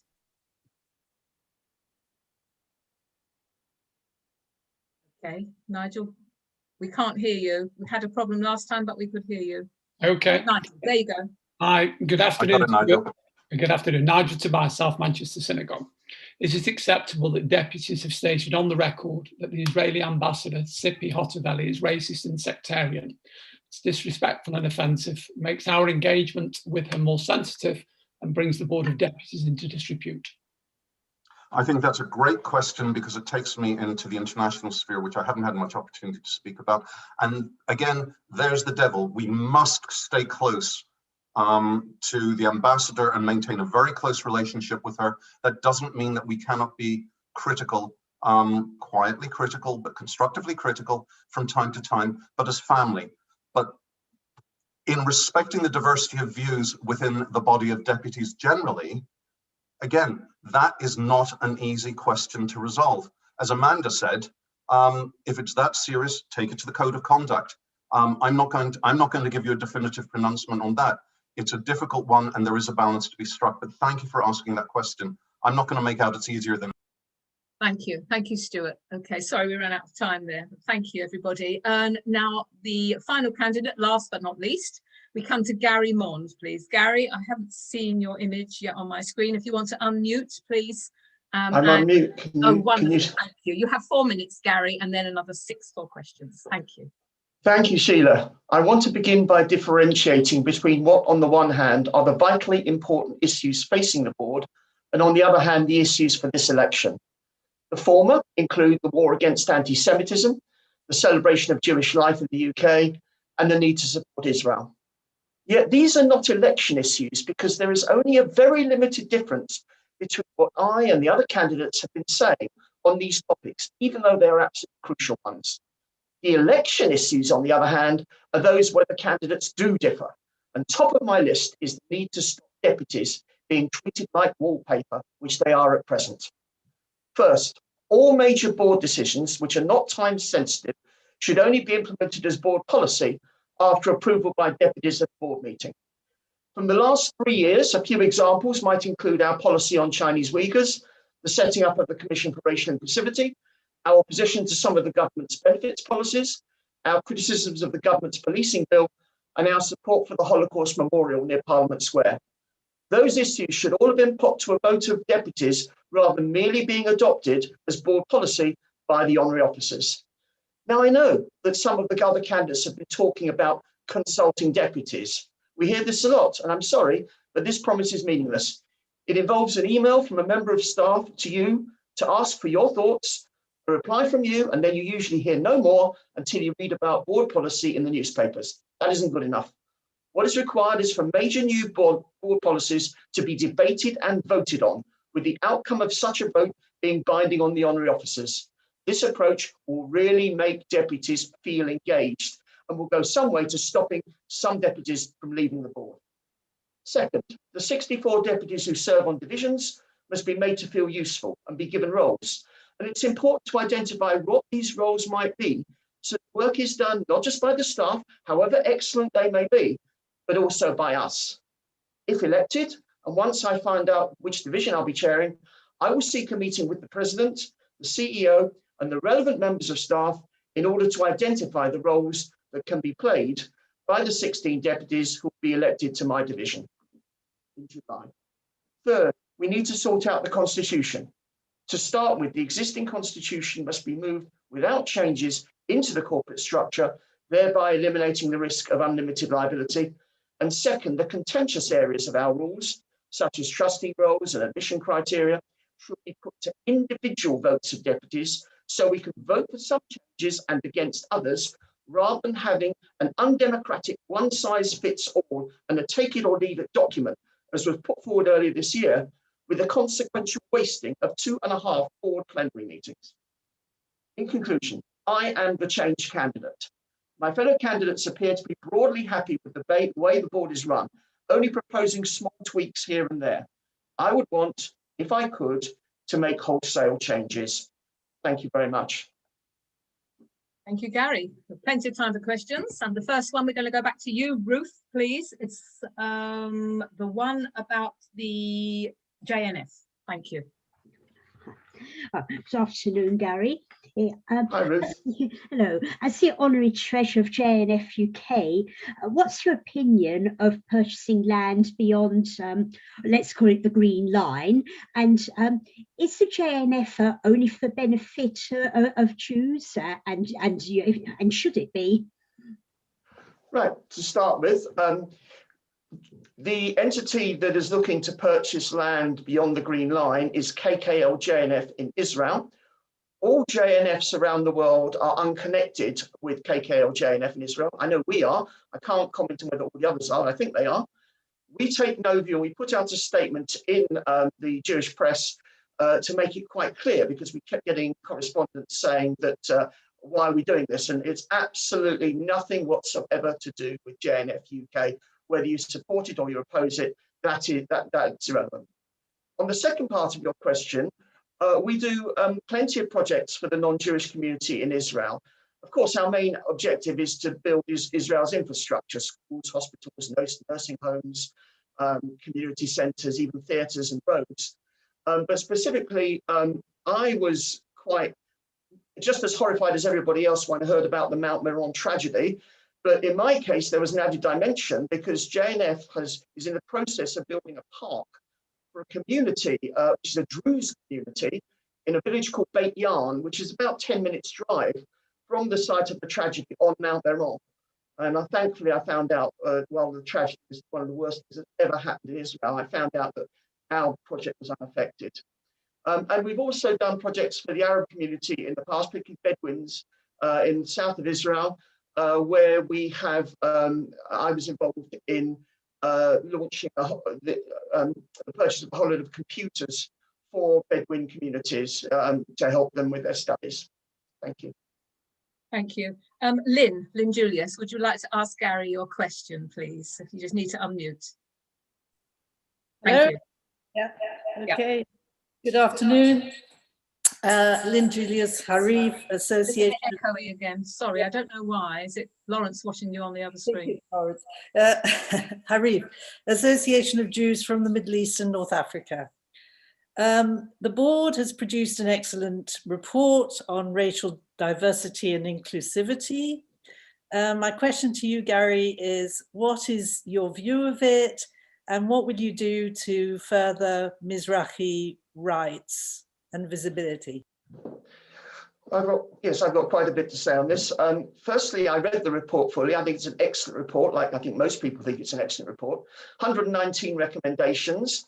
I read all through the recommendations. I didn't see any that I actually disagreed with, although I did see some that I thought might give us one or two problems for actual implementation. The area that was of particular interest to me was security. I have in my past between 2006 and 2009, I was in charge of security for one of the largest Hayders on Sunday mornings in the country with 250 children. And I was the link person between CST and the parents who will be giving up their Sunday mornings to do security rota. And on the one hand, I fully understand that we must make sure there is no racial profiling, which is really stupid anyway. But on the other hand, I do feel for the parents who are having to do it, because sometimes they'd have to make snap decisions at an instant, and it can be quite worrying for them if they make a mistake. The other areas that hit me between the eyeballs, firstly, the point that Steve Bush made about the Ethiopian Jews being really offended by anti-Semitic Labour MPs being invited by their rabbis to come and speak at shuls. While all of us, I think, are Zionists, I think that perhaps some of the strongest Zionists are the Ethiopian Jews, many of whom believe that the existence of the State of Israel is absolutely of such paramount importance to their security. That point in the report hit me between the eyeballs. I also looked at the welcoming committee idea, which I think is interesting, but you've got to be very careful that it's not patronising. And I do think also where there is some criticism of the report, it should be properly addressed, not discarded. Some of you might know Misha Mansour, who is a journalist who wrote a kind of like an op-ed, which is mixed, some points in favour, some points less in favour of the report. She's a Mizrahi Jewish lady who suffered massive racial discrimination and anti-Semitism in her past. And she made some interesting points that I think need to be debated. But a final point I couldn't help agreeing with, and that was that while it's good that the report focuses on issues for Black Jews, Jews of colour, Mizrahi Jews and Sephardim, on the other hand, we really should be emphasising the issues that unite us as well. Because whether you're Ashkenazi, Sephardi, Mizrahi, a Jew of colour, whatever, or whether your name is Marie van der Zyl or Jonathan Newman, the anti-Semites hate all of us and want to see us destroyed, and we have to unite to fight them. Thank you, Gary. Okay, so Nigel, we'll come to you on again, please, for your question for Gary. If you'd like to unmute, Nigel Tobias. Thank you. Hi, good afternoon, Gary. Nigel Tobias, South Manchester Synagogue. Hi, Nigel. Hello. Is it acceptable that the Board of Deputies can likely be brought into disrepute by deputies stating on the record that the Israeli ambassador, Tzipi Hotovely, is a racist and sectarian, which is disrespectful and offensive to the ambassador and makes our engagement with her, which we all believe we should engage with her, makes the engagement more sensitive? Thank you. I think it was a disgraceful thing to do. It's totally unacceptable to insult the ambassador in this way. And when I think one or two of the other candidates have said maybe our constitution is not quite fit for purpose and our code of conduct is not quite fit for purpose, there is a clause, I think, in the code of conduct that says you can only be disciplined if what you've done is in your capacity of being a deputy. Well, I would like to see the code of conduct amended so that if you are a deputy at the time of the offence and you have done something offensive, then you can be disciplined. It's totally it brings the board into disrepute to the extent that the people involved are deputies. And can I just make one other point here? I would like to focus on what deputies actually do rather than what they believe in. I have no problem at all with deputies having radically different beliefs from each other. That's absolutely fine. It's what they do, it's the actions they take that count. And it is to that event that I would look to seeing some revisions in the code of conduct so that if there were any deputies involved in this incident, they can be disciplined. Thank you. Thank you. Come back to you, Toby, please. You'd like to ask your question about students to Gary? You'd like to unmute. Thank you. Thank you, Sheila. Hi, Gary. What beyond helping to fight anti-Semitism would you do to support Jewish students? And I want to specify this includes all Jewish students, including not necessarily Zionist Jewish students. And also, what would you support social action projects led by these students, i.e. around the Uyghur genocide and Romani Gypsies, which have seen some attacks from fellow deputies, including those in your own caucus? Right, there's a lot to say here. Firstly, I would seek to work with the UJS president. It's currently James Harris. I believe it's going to be Nina Freeman very soon. And I would seek to have a meeting with them. I do think that Jewish students, it doesn't sound patronizing, but that they do tend to know best what's on their turf. And they talk a lot to each other. And the board can learn a lot from what the Jewish students have to say. Secondly, I have an original idea where a lot of the anti-Semitism that's faced by students and others has been coming from certain political parties and certain politicians. And I would like to see the board take a lead in promoting a tariff of penalties for offenders in this regard, particularly, whether it's a first offence or a subsequent offence, or whether it's just a minor trope that perhaps it doesn't cause much offence to something that's a major anti-Semitic statement. We need to take the lead and propose a tariff of penalties. On your other points about Chinese Uyghurs, I'm very much in favour that this is a board-wide issue. It's not just for students. And I think that the issue should have been put to a vote. As it happens, I would have voted in favour, assuming that the resolution wording was good. And I actually think that if you're in for a penny, you're in for a pound. And if the board is going to campaign on Chinese Uyghurs, it should start to take. Okay, Gary, sorry we've had to cut you off. I think you're very vociferous. I think we got the point. Thank you. Thank you. And thank you to all the candidates. All the questions in some form or other to the candidates were in the main the same questions, but I'm sure you'll agree that the responses covered a wide breadth of opinions and views and ideas. And I want to thank everybody for the harrowing task of being up here today and standing for election. So I'm going to stand down now from this part of the meeting. We are going to take a short break for 10 minutes, which means we'll reconvene now at 12:30. Thank you very much. Thank you.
Thank you, deputies. Welcome back. I hope you had a good break.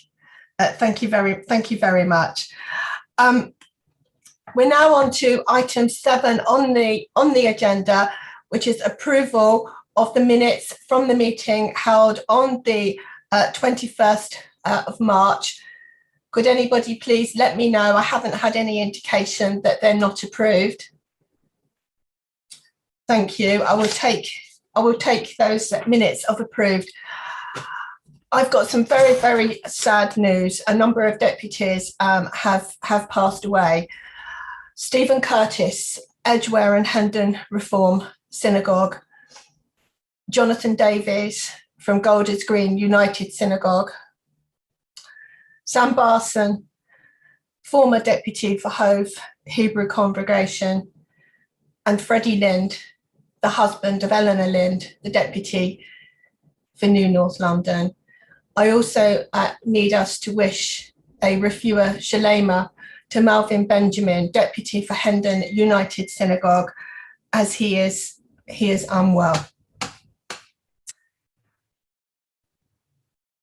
I also would like to go through the list of deputies who are standing down, and I have been told that there are 12 names, and I would like to thank these deputies for their invaluable contribution, particularly those that are retiring.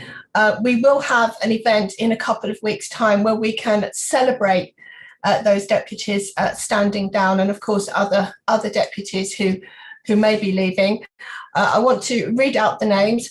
Luciana Berger at Liverpool Reformed Synagogue, Philip Bergson, Bradford Reformed Synagogue, Anthony Cotton at Richmond Synagogue, Ben Helfgott from the 45 Aid Society, Sir Ivan Lawrence, Northwest Surrey Synagogue, Malvin Benjamin at Hendon United Synagogue, Philippa Barnard, Westminster Synagogue, Barbara Simon, Manchester Share Chaim Congregation, Bruce Costa, Colchai Hatch End Reform, Louis Rappaport, Manchester Reformed Synagogue, Ilana Davis, Birmingham Reformed Synagogue. I hope that I haven't missed out anybody's names, and we really want to thank you for your service.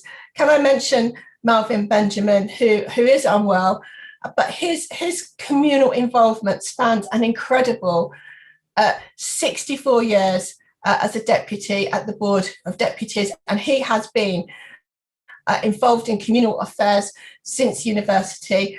He was a former judge on the World Zionist Supreme Council and a very proud advocate for Israel, and we want to thank Malvin for all his contribution, and also Sir Ben Helfgott. He is the deputy for the 45 Aid Society and has led the Holocaust survivor community with absolute distinction. Described as an outstanding humanitarian, we will always be grateful to him. And of course, Ben was awarded a knighthood in 2018 for services to Holocaust remembrance and education. So thanks to those who are standing down, especially retiring, and we don't want to miss anyone out, and we will let you know a date in a few weeks' time where we will have a celebration. I've been told, if you can just bear with me one more time. Sorry, I've now had a request for somebody to repeat how the votes will be run and announced. So I will perhaps ask for this to happen now. Michael Uyghur, would you like to run through that?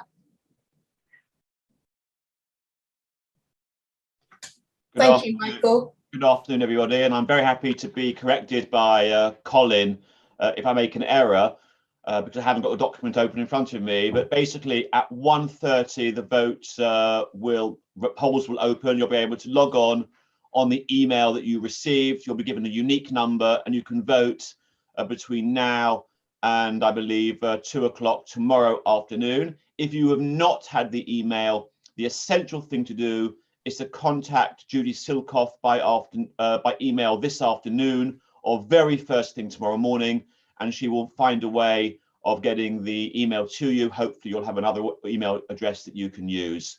As Colin Grayson mentioned before, it is a secret ballot. We in the office or honorary officers or anybody will not know how you voted. The results will be announced on Tuesday morning, initially to the candidates and then via a live broadcast at 11 o'clock to the whole community and whoever wants to watch. I'm very happy for Colin or Judy to add any information that you feel that I might have missed there. Thank you.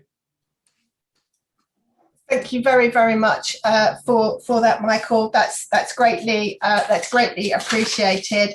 The next item on the agenda, please, is we're now going to have the divisional report, international divisional report from Sheila Giewald, which is going to last for 10 minutes. She will be running this section of the meeting, and we'd really like to thank Sheila for absolutely everything that she has done. Over to you, Sheila.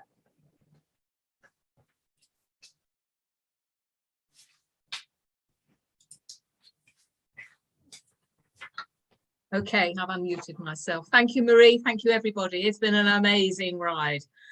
Wow. You know, 10 minutes. It doesn't normally take 10 minutes, Marie, but I'm very happy to have questions. I've just got a small statement I'd like to read out, but I just was sort of thinking back to all the other elections and the times everybody shared with the other candidates, you know, and today will go down in history as being a one-off of doing it virtually.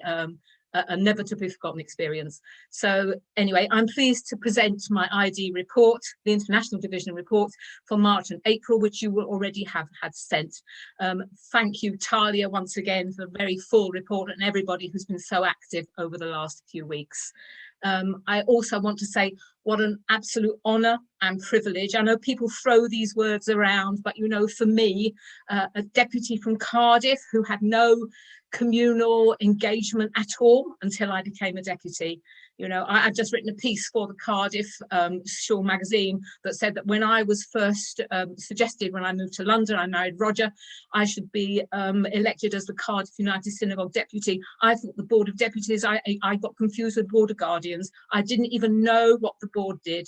And it's been an amazing experience, a learning experience. The wonderful people I've met, the wonderful experiences I've had, nothing can ever take those things away.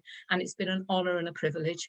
You know, I'd like to thank every member of staff for all their hard work. I've worked with lots of different people, and a special shout out for everybody. Hi, I worked with on the Community and Education Division as it was then, and the International Division, and for the staff support I've had from Talia and Marius and people no longer with us, Sarah and Jackie, and you know, everybody. It's you know, it's a valedictory report, but I'm not going away. I'm not stepping down. You know, whoever is elected, I will work as hard as I ever have done in whatever role a new president will find for me. I've just been very grateful for the opportunity to work in the area which I passionately believed in, which was the board's outreach work. You know, we helped create copies of the Jewish Living Experience exhibition all over the country. David May, I don't know if you know this now, but I now live in Rutland. So I know, I know. So I've still got a flat in St John's Wood, but I'm in Rutland now, and I'm available. I've got 3 schools I'm speaking to in East London actually this week, but you know, I'm going to be here and I'm going to be working just as hard as I ever did. In the International Division, there was work that perhaps we wanted to do that we couldn't achieve properly, but I'm sure whoever will now run the division will work really well with you. And we have a final meeting when I hope the person who will be taking over will be able to join us. I can remember when I went with Richard Berber to the Rwandan embassy. I was so green, you know. I just like to think I've learned so much in the past 3 years. So I wish whoever is successful the best of luck. It's been amazing working with this team this past year and the previous team, you know, and just thank you for the honour and the experience that I've been afforded. Thank you. And now I'm very happy to take any questions or comments on the reports or anything anybody would like to add that I may have forgotten. Thank you. Okay, so I can't see if anybody puts their hands up. So how are we going to work this? I don't know. Marie, can you help you? Thank you. It's a pleasure. You have questions from, and I think Susan Pascoe was first, forgive me if I was wrong, then Amos Schonfield, Tal Fair, and Natalie Shaw has her hands up. Thank you. Can you, okay, so these people, perhaps if you can, in that order, I think Susan, you all on mute so that you're all ready to ask your questions. Thank you. Thank you. Susan. Susan, thank you. Yeah, thank you very much, Sheila. Susan Pascoe, Israel Community. I'm really pleased that the board has criticised the Human Rights Watch report, which accuses Israel of pursuing apartheid policies, as we know. But the message isn't reaching the general British public. And there needs to be far more done by all the Jewish organisations in the media and PR battle to prevent the label of apartheid being embedded in the psyche of the British people, and to explain the context of Israel's security measures in the West Bank of Gaza, which is, as we know, because of terror activities. So I would urge going forward a working group on reaching the media with these essential messages, and whether you agree that there is such a need, because I know this was raised to one of the vice presidents, so as not to lose the PR battle in this country and to prevent the delegitimization of Israel. Thank you. Okay, Susan, thank you. Thank you for that suggestion. I'm sure whoever takes over the division will be very pleased to take your suggestion forward.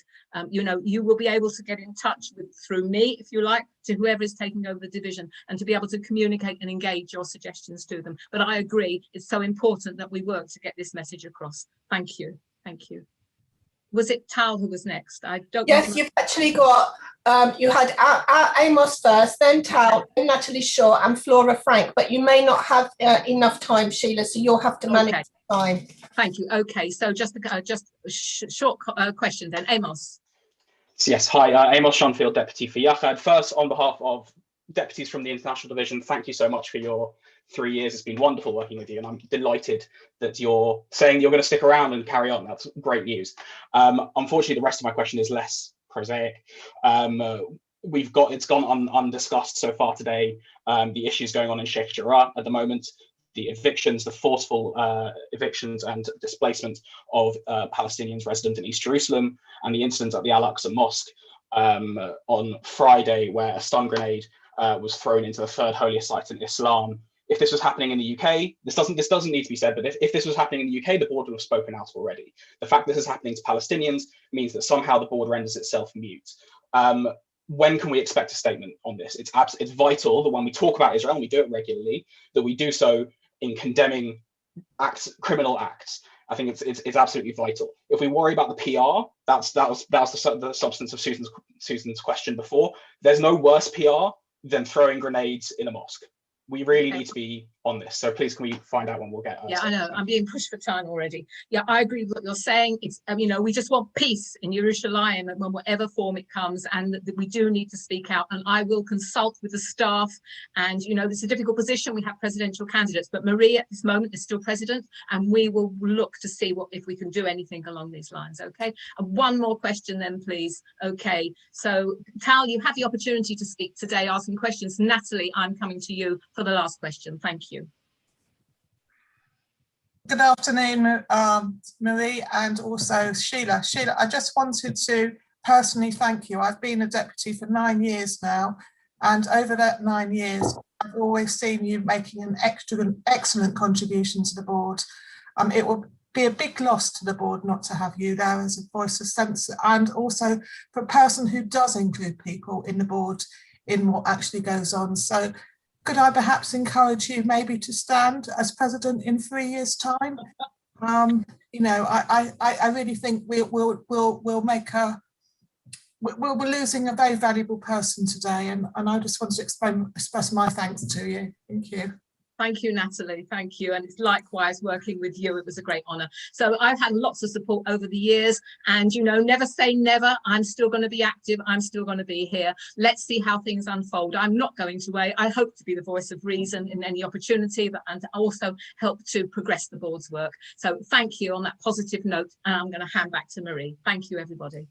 Thank you, Sheila, and apologies to everyone that Sheila couldn't get to your questions. The next report, please. Edwin Shuker, can I also say how grateful I am for all of your work. You've been a pleasure and an honour also to work with, and I know, like Sheila, you won't be leaving us, but could you please present your divisional report? Thank you. Thank you, Marie. Good afternoon, deputies. exactly almost three years ago, I asked and received your trust. My objective was simply to serve a community that gave an asylum seeker who arrived 50 years ago as a refugee all that is good.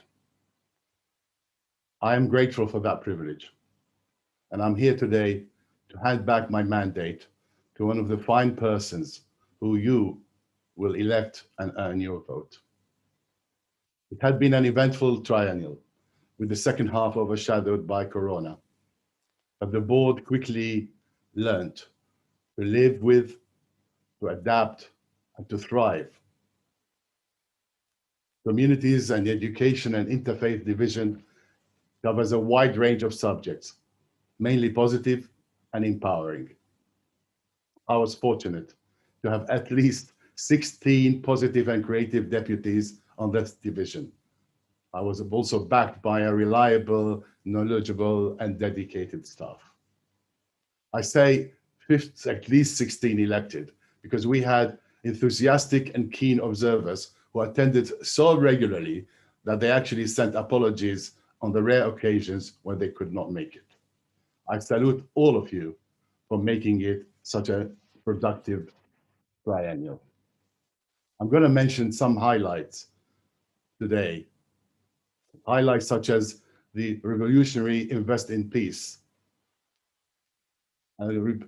Highlights such as how we stood for the plights of the oppressed, for the Uyghurs, for the travelers.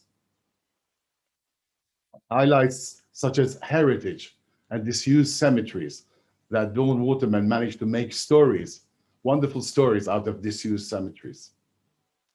Miriam Farby, who designed a revolutionary children's book in the name of the Board of Deputies, which hopefully will see the light soon.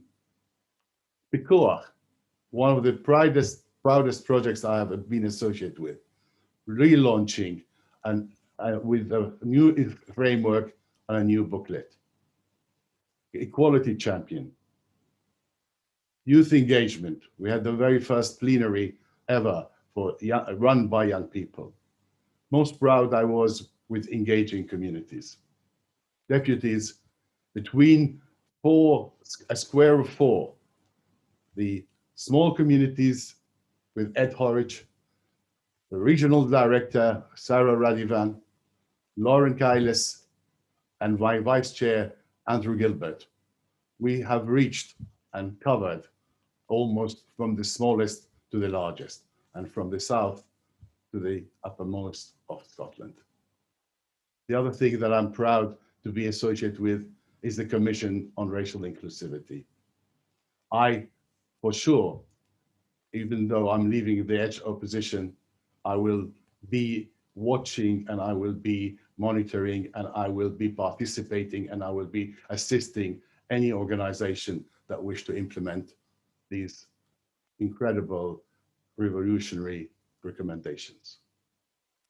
In the last division meeting on Wednesday, we spent the time packaging these projects, summarizing them, and making recommendations for the next triennial. After 3 years, we leave the division stronger with more reach than ever. I'm delighted to present now my activity report. I'll be very happy to answer any questions. I see Paul Edlin.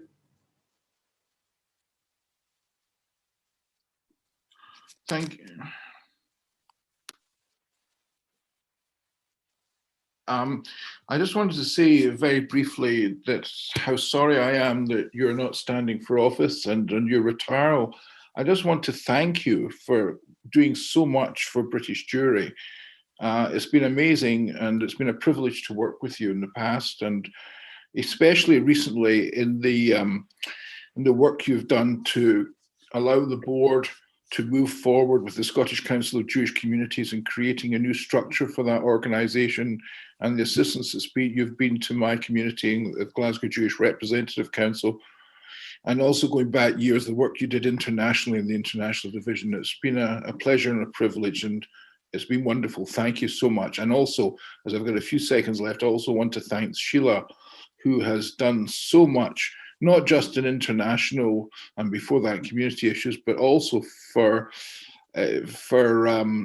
all she's done in the regions, which is absolutely fantastic. And so both of you will be missed very much. But Edwin, I know you've not been too well recently, and despite that, it's not stopped you from doing so much work. And I've appreciated our recent conversations, and I wish you the best for the future. I'm sure we'll see more. I do hope so. Thank you, Paul. Thank you. Laura.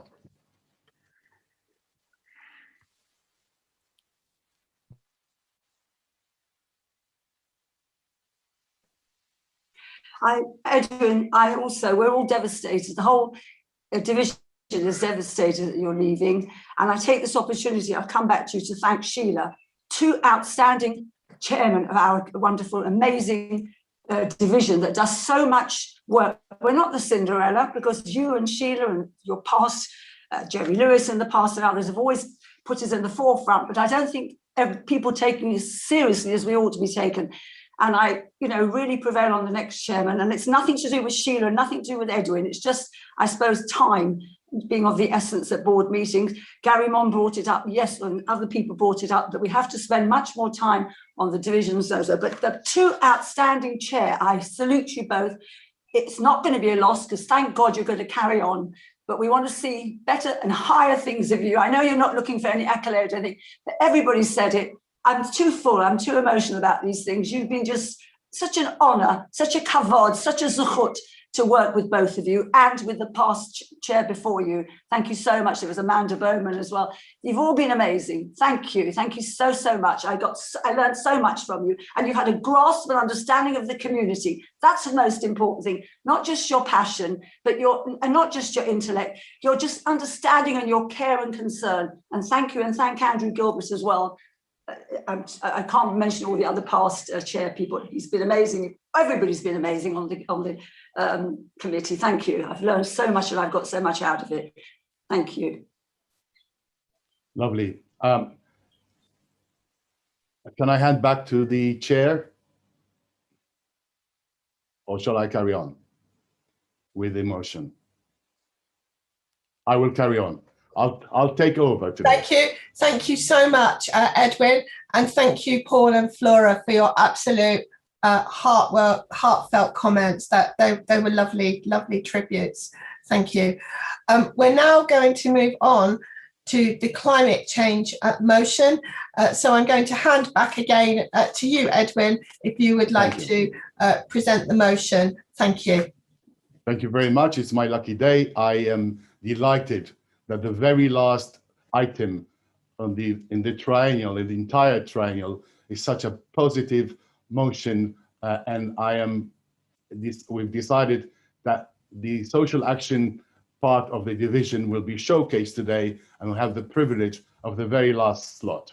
I'm going to call on my friend Brian Humphreys, who took over inactive BOTSA 18 months ago upon our request, and even though he's retiring today, like many other people, as a deputy, I think you'll be surprised with what he will leave us for the next triennial. Brian, the floor is yours.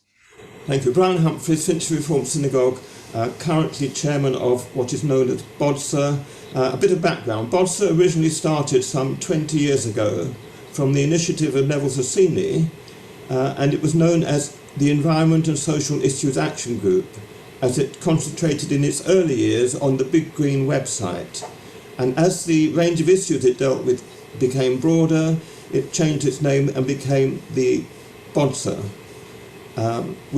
Now has changed, so it's very much a central part of the board's work, with a member of staff allocated to social action. For the first half of this triennium, BOTSA did not have an effective chair. I then took on the chairmanship, and during the last 18 months we have run 2 very successful webinars on inclusivity for disadvantaged people and one on mental well-being.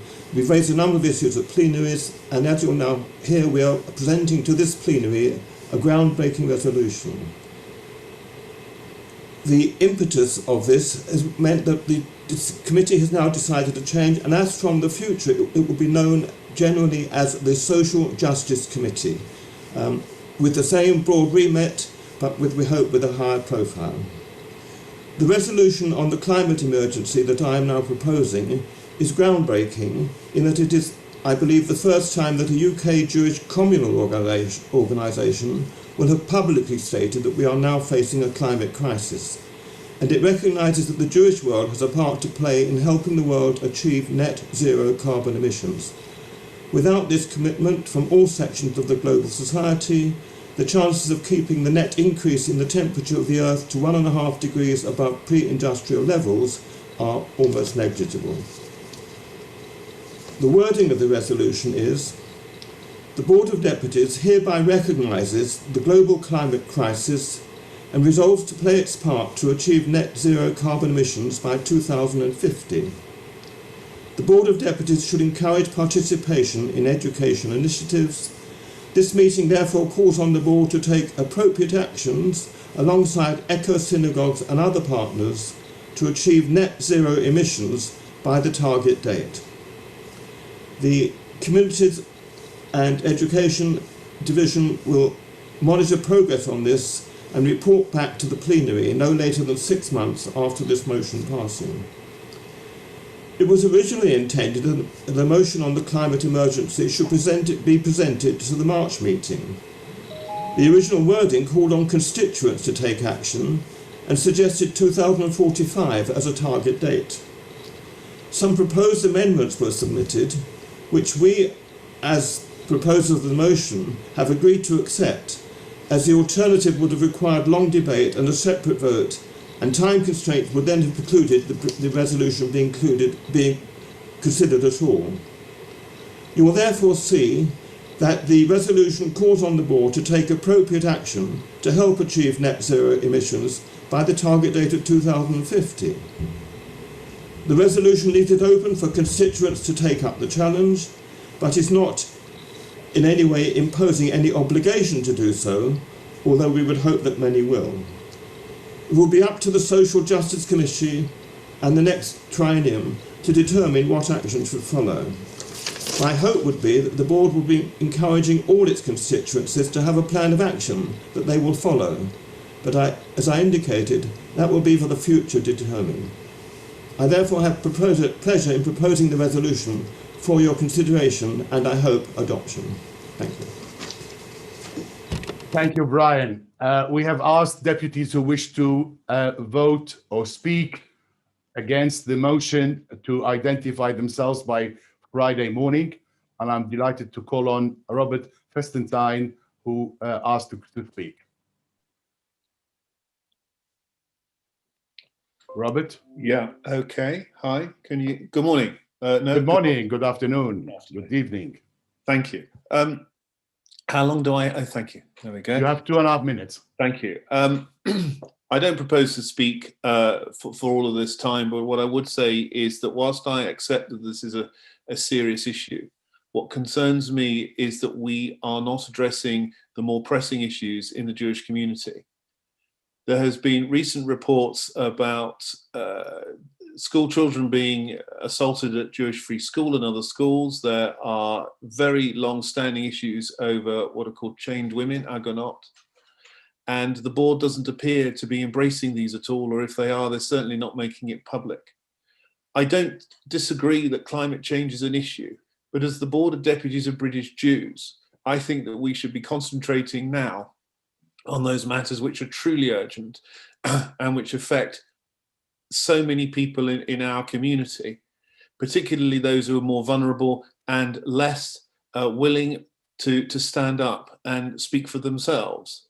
The articles I've read more recently in the press about women who are unable to get a get, about the pressure that they have from the different Beth Dins around the country and the Dayanim who are not particularly supportive of them, is something that I think we really do need to look into, and we need to stand shoulder to shoulder with them. And that is something we should be doing. And with respect, I think the climate change issue is one that should take a back seat. Thanks. Thank you, Robert. Well, point well made. Can I call on Toby Kunin now to respond for the motion? Thank you, Edwin. Ooh, is the clock going? Perfect. Hello again. Yeah. And I think it's really great that we have the opportunity to debate and vote on this motion, an opportunity for deputies to be involved. I'd just like to start with responding to Rob Festenstein and saying I think we'd all agree that those are important issues and that action on climate change doesn't preclude action on anything else. So I don't really see that as a reason to vote against. I was first sort of raised the issue that the board should act more on this at the Youth Assembly that I was privileged to help run, and then later in moderating a panel at the Jewish Labour Movement Conference with Talia from Sadr Farm, as well as Alex Sobel, a Jewish Labour MP. And the key point here is I think that we need Jewish communal leadership on this. So it's really great to see. The EcoShul project was also great to see, led by Rabbi Wittenberg of my own denomination, but it must only be the start. We talk a lot in the Board of Deputies about listening to younger people and listening to younger deputies. I think this is a key issue. There is broad consensus among young people that these issues are existential. Please, please listen to us on this. The stakes couldn't be higher, especially for younger deputies. It affects communities across the world, so it ties into the work of the International Division, and especially in Israel. So yes, please, please vote in favour of this excellent motion. Thank you, Toby. I was not going to take any from the floor because of lack of time, but I will take David May because I like you, David, and you were raising your things. And was it somebody else? Diana. We will also take you. We have time, and Bruce Greenberg. Final list, no more, please. David. Thank you. First of all, my question is why 2050? I don't think that's soon enough. That's 30 years away nearly. I'd like to echo what Robert has said, especially about Agonot, but it's not only chained women, but it's also chained men. We must appreciate that it's both sides. I'm in the process of talking to my rabbi with regards to setting up a committee to fight the Beth Din on their lack of action with regards to this. And anybody that would like to join the committee, please contact me. Thank you, Edwin, for taking the question. I wish you a full shlema. Wish you well. Thank you. Thank you, Diana. Thank you, Edwin. I'd just like to take up one point which the previous questioner, sorry, I've forgotten his name, spoke about, which the current one, or the previous one just now, has also mentioned, and that's to do with the GET. For many years, sorry, Diana, this is not the subject, please. Let's not go into GET and chained women. I really, this is a motion about climate. I'll send you don't an have email. anything to say that. Right. Well, I Okay. agree with the climate Thank change. Thank you. I appreciate it. Thank you, Bruce. Yes, thank you, Edwin, and job well done for the past 3 years. Good afternoon, everyone. I'm Bruce Greenberg for Northampton Hebrew Congregation. For this motion to pass, does it require a simple majority or a 2/3 super majority? I think we will get a super duper one. So let's go for it, and then we'll work it out afterwards. So just a simple majority, or just over half? I'm waiting for instructions. I think we will need 2/3. 2/3. Okay, thank you. Okay, is that it, Bruce? Okay, great, fantastic. So I will. Apparently, if we have another couple of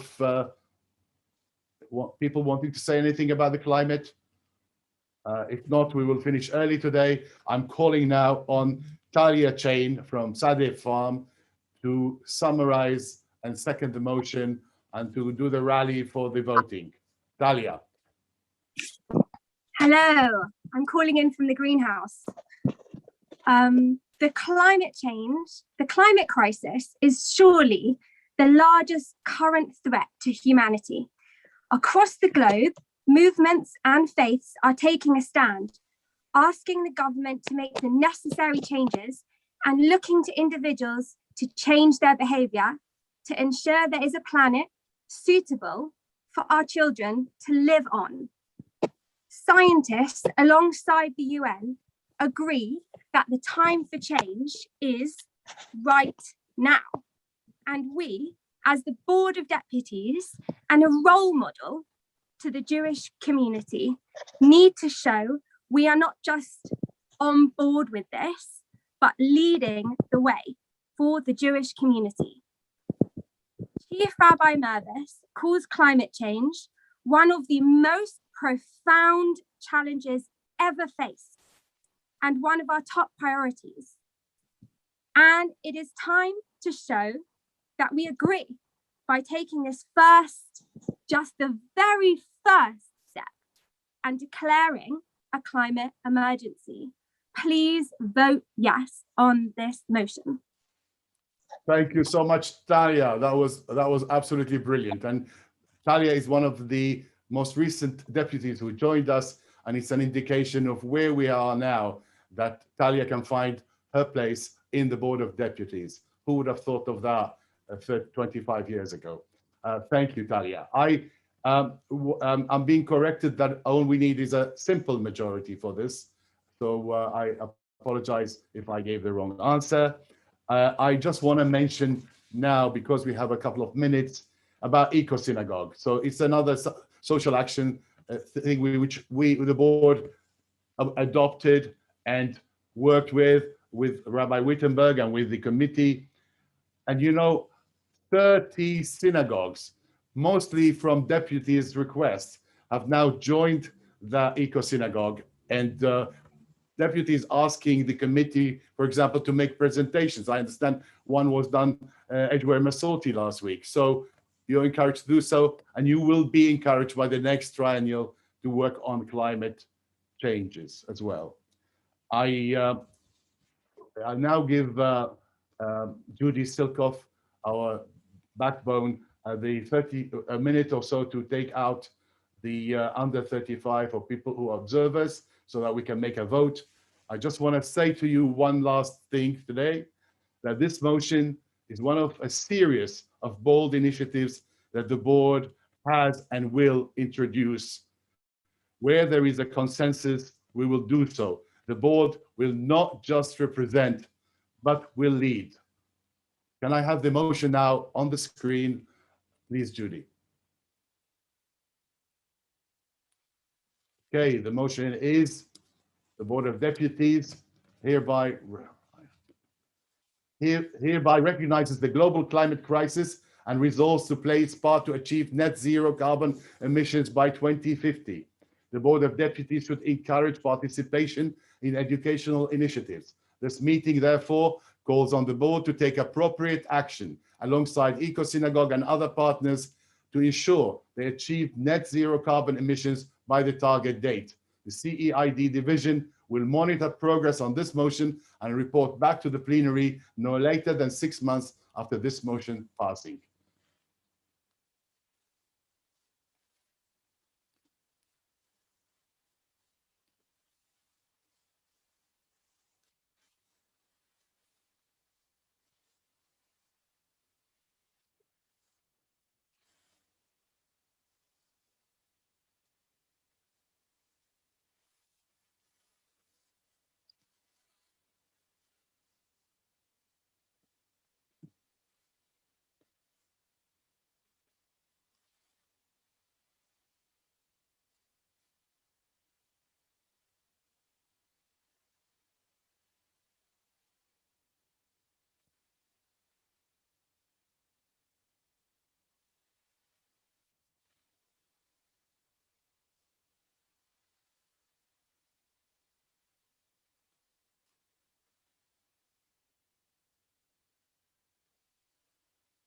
Okay.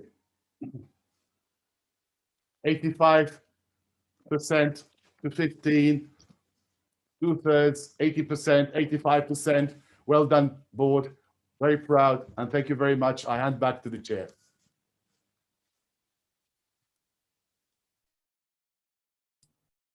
Thank you very much. Congratulations, congratulations, everybody. I can see the hands going up. I'm just going to ask Colin Grazin to come back on screen. He's had a few requests just to go through how the voting's going to work again. So, Colin. Fine. Thank you very much. It isn't easy, so I entirely understand why you want further clarification. UK Engage are the agents of the Board of Deputies in this matter. They have been contracted to run a voting system. They were provided with the email addresses, as we had them, of all deputies. And they sent emails to everybody on Friday. We know that some people said they didn't receive them. We'd like you to check in junk mail, any other folder, anywhere to make sure you have got them. UK Engage do not work on Sunday, understandably. We can't do anything about anything today, and that is the reason why voting is extended until 2 p.m. tomorrow. Some of you may have queried why that was the case. They have set their time clock to start from 1:30 today, in the next half hour or so. You can't vote until then because they haven't turned their system on. The email you should have received or will receive when we can get it to work for those with a problem contains a unique code. You will have to click on that. That will enable you to vote through that link, and hopefully you'll get a confirmation that your vote has been recorded. Bear in mind that there are two separate voting systems. One is first past the post because there are only two candidates for president. For the vice presidents, we've used the traditional STV, single transferable vote system, and those who are interested in that could read enormous amount of detail on how it works on one of the attachments to an email that was sent out last week. You will have until 2 p.m. tomorrow to vote. If you haven't received either the first or a second email that's going out this afternoon from UK Engage by 1:45, please get in touch with Judy Silkoff. Most people will have her email address, I hope. Provide her, if you can, with an alternative email address for the link to be sent to you, so it's possible your email server has already blocked delivery. If you don't have an alternative email address, don't be concerned. The link can be sent to you in a different way. As soon as the UK Engage office opens tomorrow morning, Judy will be in touch with them with any remaining problems, and we will make sure that everything is done in good time before the 2 p.m. Monday close. But please don't leave it to the last minute, because if Judy only gets a call at 1 minute to 2, it will be impossible to do anything about it. We don't want anybody to complain of disenfranchisement, so please just follow that guidance. If there's anything else that you are not clear about, email Judy and she will forward that email to me.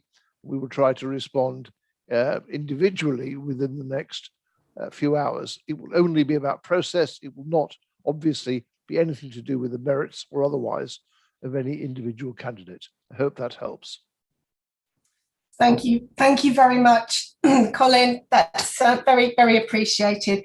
I'd also like to thank Brian Humphreys and David Farby, who are also retiring from Finchley Reform. I apologise if any of you are missed out, and just want to say that we will be having an event later this month to celebrate your wonderful contribution, anyone that is leaving.